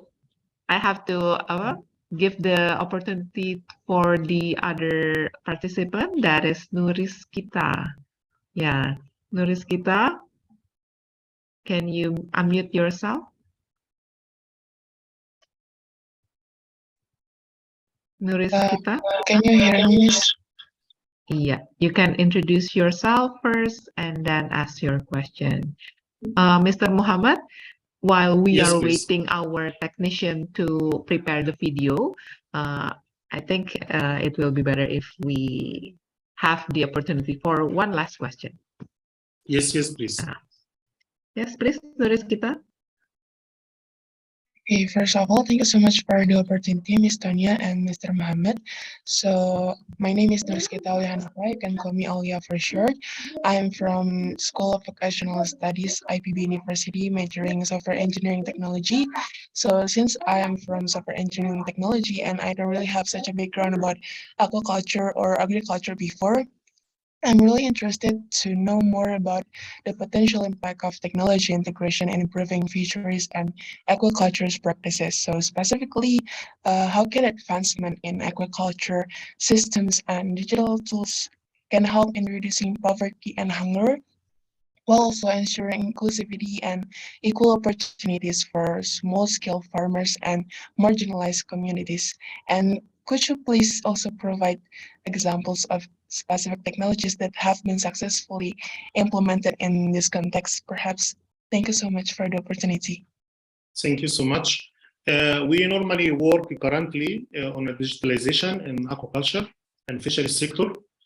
We try to empower small-scale producers to be really access through the value chain. So if you have a producers, you have hatchery operators, you have a processors, you have traders, this farmer can access through his mobile to all information about markets, about the input supplier, from where he can buy seeds, from where he can buy feed, from where he can find the traders, where he can access to the markets. So this information that at hand, he can look, he can use his mobile phone to access to all this information. There is a lot of platforms has been developed in this way, but the most important one, which you can find on FAO website, which is about the global aquaculture trade, then you can look at the real access to the markets, fish prices, and also information about input suppliers, which species is produced in which region. As you know, aquaculture community is moving from one country to country. Sometimes country is producing certain species and sell to other country, is also importing species from different countries. So because of the consumer preference. So one country is really well developed in aquaculture, but still importing. Because he imports different species, because the consumer preference in this country, in his country, is really needs different fish from what he's producing. So you can see production and consumption in the same time. So this is encourage international trade. So aquaculture product is traveling around the world. So tilapia that produced in China is going to United States. For example, you can find it in United States, and we found it. Shrimps and pangasius that produced in Vietnam, you can find it in European markets, and also can find it in American markets. So aquaculture is international community. When you can say, oh, I want to empower a small scale producer along the value chain, so everyone, women processors, producers, and both suppliers, there is mobile applications that has been developed. For example, we have now a project with South Africa. It's called Bona System. And this is mobile app. So government and extension officer can access, because farmers can log in as a member. So he can log as a processor, he can log as a hatchery operator, he can identify himself as input supplier or identify himself as a producer. Then he has an account, and then he put his information. So different government can access information, and this also helping the government. He can see, can make segmentation of the producer. He can see the subsistence, the small scale producers, which species is being produced, which quantity is being produced. He can also have a zoning. He can say from which large number of producers in which region. So he can access through this information system, and then the government, he can make a decision. He can say, okay, there is a centralization of aquaculture or more activity in this region. Like Jakarta may be producing vanami, for example. Then, okay, I see like a large number of producers from Jakarta has members to this platform. Some of them is producers, some of them is traders, some of them input suppliers that gives them supply. Then the government can access to this extension officer. If the government has extension officer, it can send them to this group of people. The farmers themselves can look where is the input supplier. I want to buy now some plastic sheets to line my bond. Then okay, he knows the man, he can communicate him, and then he can delivery into his bond, and even he can select between different suppliers according to the price and the quality, and who's going to bring to him and like based on the time and price. He can also find a market. I'm going to harvest my bond tomorrow, and I'm looking for traders, and then I can communicate with the trader. So digitalizations and developing of dashboard platforms and mobile apps can really empower small scale producer in the value chain. And this also depends on what we call digital literacy. Before people don't have phone. Now everyone, I think in the world, everyone has a phone. And even the phone is like high-tech phone. So it's touch screen, he can also access to internet, he can use Wi-Fi, he can use data. Before it was like difficult for people to use mobile technology because the price of mobile was very expensive. Also to buy SIM cards or to charge, to access to internet, it was expensive. But nowadays, all these services become available. So we can use it to empower and connect farmers to each other. So farmers, for example, there is a hatchery, for example, in Bali, but there is in Jakarta shrimp producer. Then he can connect to the hatchery that in 2-3 days, I'm preparing my bond, and then I need like 1 million post larva. Then you can easily connect instead to travel. Then it's easily connecting stakeholders along the value chain.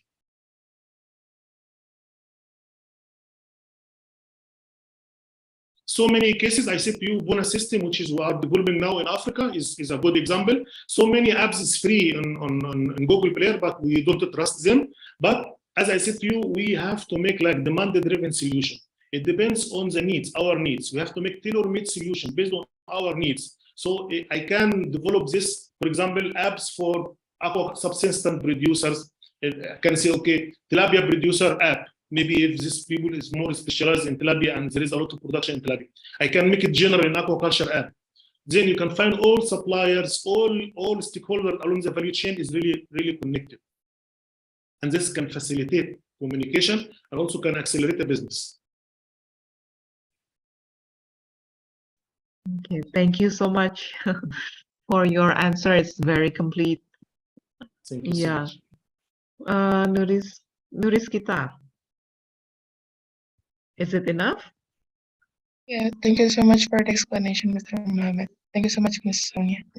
Yeah, I hope it will be benefiting for all of the participants here, not only for the questioner. Yeah. And before we wrap up your session, I will share your video to all of the participants here. Thank you so much.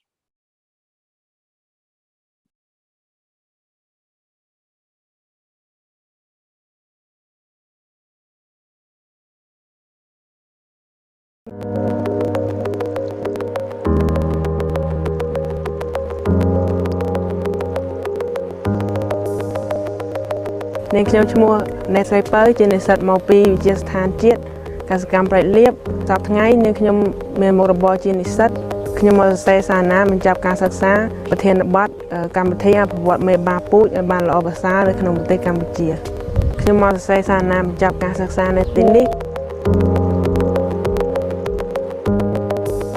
នៅពេលបញ្ចប់សារណានេះខ្ញុំចង់ធ្វើការនៅទីនេះឬក៏ធ្វើការនៅក្រសួងកសិកម្មរុក្ខាប្រមាញ់និងនេសាទខ្ញុំគិតថាវិស័យវិរិយបព្វកម្មមានសារៈសំខាន់សម្រាប់ប្រទេសកម្ពុជាពីព្រោះប្រជាជនកម្ពុជាចូលចិត្តហូបត្រីបង្កងនិងមិនពឹងផ្អែកលើការនាំចូលពីប្រទេសជិតខាងដូចជាប្រទេសវៀតណាម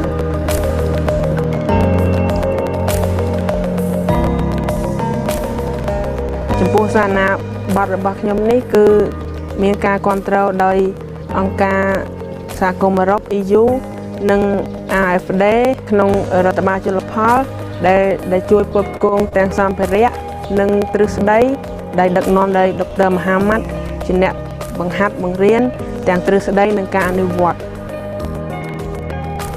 ដំបូងយើងយកបង្កងញី5ឈ្មោល5យើងយកទៅដាក់នៅក្នុងហាប៉ាតែមួយដើម្បីឲ្យវាបង្កាត់គ្នាហើយ រាល់ពីអាទិត្យម្ដងយើងយកសំណាក់វាដែលយើងវាស់ប្រវែងខ្លួនប្រវែងក្បាលប្រវែងកន្ទុយកម្រាស់ក្បាលបន្ទាប់មកហើយយើងយកវាទៅដាក់នៅក្នុងហាប៉ានៅក្នុងស្រះវិញបន្ទាប់មកយើងចាប់មើលថាមានញីយើងយកមកពេលដែលវាពងពណ៌ទឹកក្រូចអញ្ចឹងយើងយកវាមកកន្លែងរោងបង្កាត់ភ្ញាស់ដែលយើងរៀបចំទឹកអំបិលហើយយើងទុកវាចំនួន2សប្តាហ៍ដើម្បីឲ្យពងខ្លាយទៅជាពណ៌ត្នោតហើយយើងទុករយៈពេល48ម៉ោងបានពងនឹងវាញាស់ចេញមកជាកូនសូអេបន្ទាប់ពីកាប់កូនសូអេយើងឲ្យចំណីវាមួយថ្ងៃ2ដងអាតេមៀព្រឹកហើយនិងល្ងាចគោលបំណងនៃការពិសោធន៍នេះគឺដើម្បីជ្រើសរើសបង្កងដែលមានលក្ខណៈសម្បត្តិធំមានពងល្អដើម្បីទុកភ្ញាស់នៅ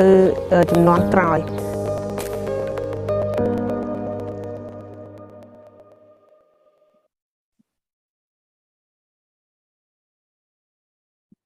Yes, a very it's so good. yes, it's a very inspiring video. As an old saying, I have heard an old saying. It says, if you educate one man, you will educate one person. But if you educate one woman, you will educate a village. Yes, you're right. Okay, thank you so much. Thank you so much. Once again, yeah, before I wrap up this speaker session, may I deliver the conclusion? Yeah. From Mrs. Marie-France Q. Jalao, Philippines is an archipelago that have several main islands, but divided into 17 regions. France belongs to Zamboanga Peninsula. Zamboanga Peninsula have several agricultural commodities. As a multicultural area, Zamboanga Peninsula administratively ruled by Regional Field Unit the 9th, and the department responsible to provide public policy framework. The information principles have been developed to establish a common understanding among various stakeholders of the economic activities in the Philippines that can be considered to be sustainable and more sustainable economy. And from Professor Dr. Insinyur Arif Daryanto, MHA, sustainable agricultural development contributes to improving resource efficiency, resilience, and securing the future generation and creating harmonious mechanism for agriculture and economics that ensure a prosperous rural society. There are 6 dimensions of food security. There are also challenges that affect the 6th food security. These challenges could be solved by a conceptual model of sustainability that consider the cross-cutting effect for people, the environment, and also the economic matter. We need to synergize agricultural production, livestock, and fisheries production to sustainable food system. Furthermore, livestock are closely linked to the social and cultural lives of several million resource-poor farmers for whom animal ownership ensures varying degrees of sustainable farming and economic stability. Development will bring food security only if it is people-centered, if it is environmental sound, if it is participatory, and if it builds local and national capacity for self-reliance. These are the basic characteristics for sustainable human development. And from Dr. Mohammed Al-Sayed, MA Megahead, agriculture is about nutrition and health.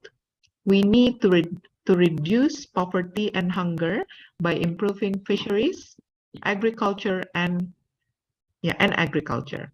Fish is part of animal source food that we need to maintain and to become sustainable protein source.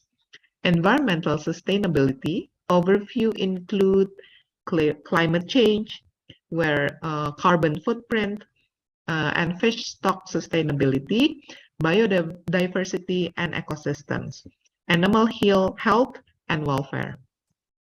toxicity and pollution, and food loss and waste.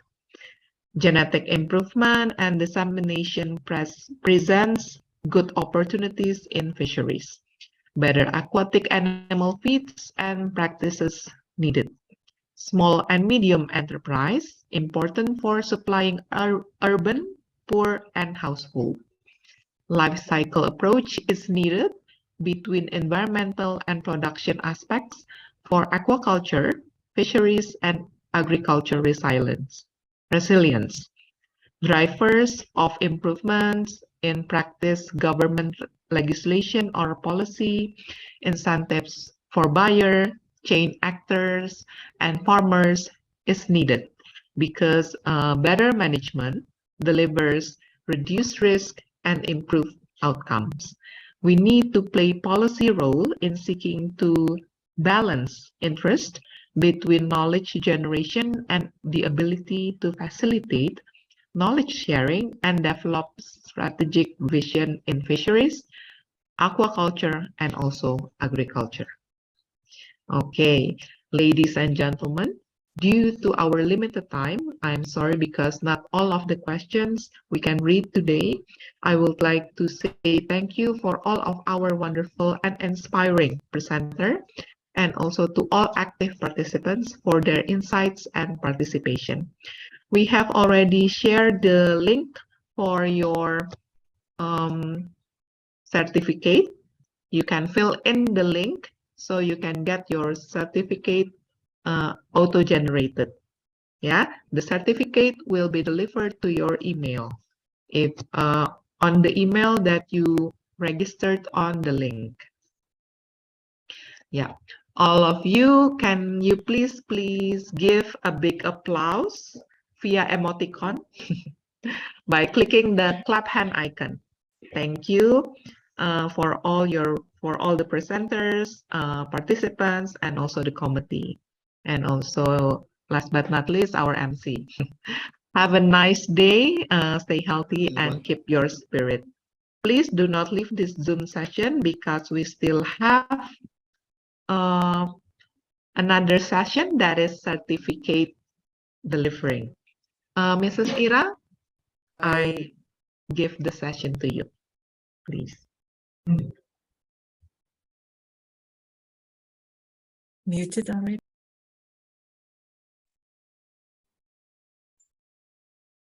Okay, thank you so much, Ms.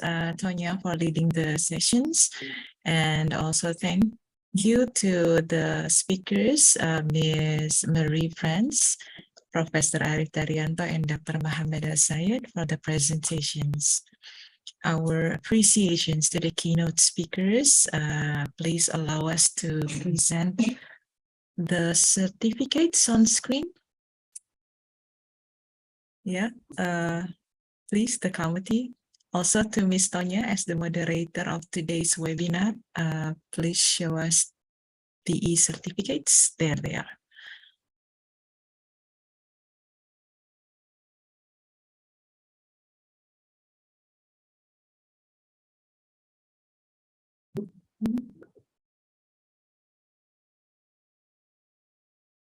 Okay, thank you once again, Ms. Tonya, Dr. Mohammed, Ms.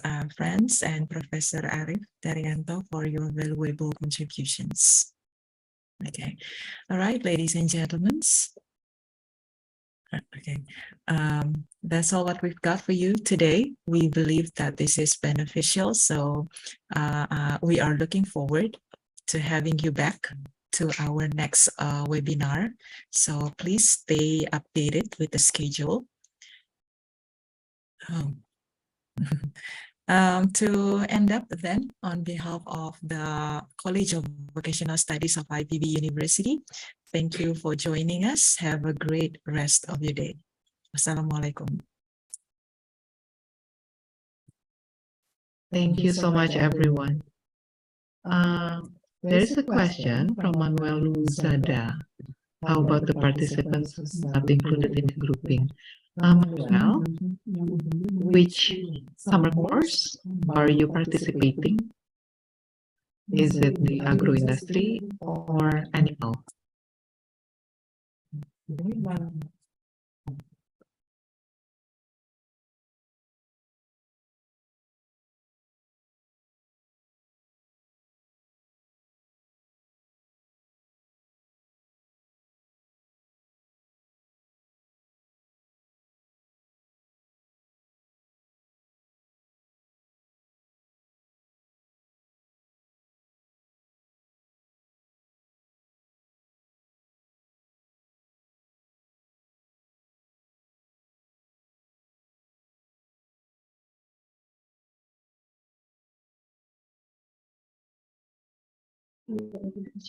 Okay, Manuel, have you entered the WhatsApp group for the participants?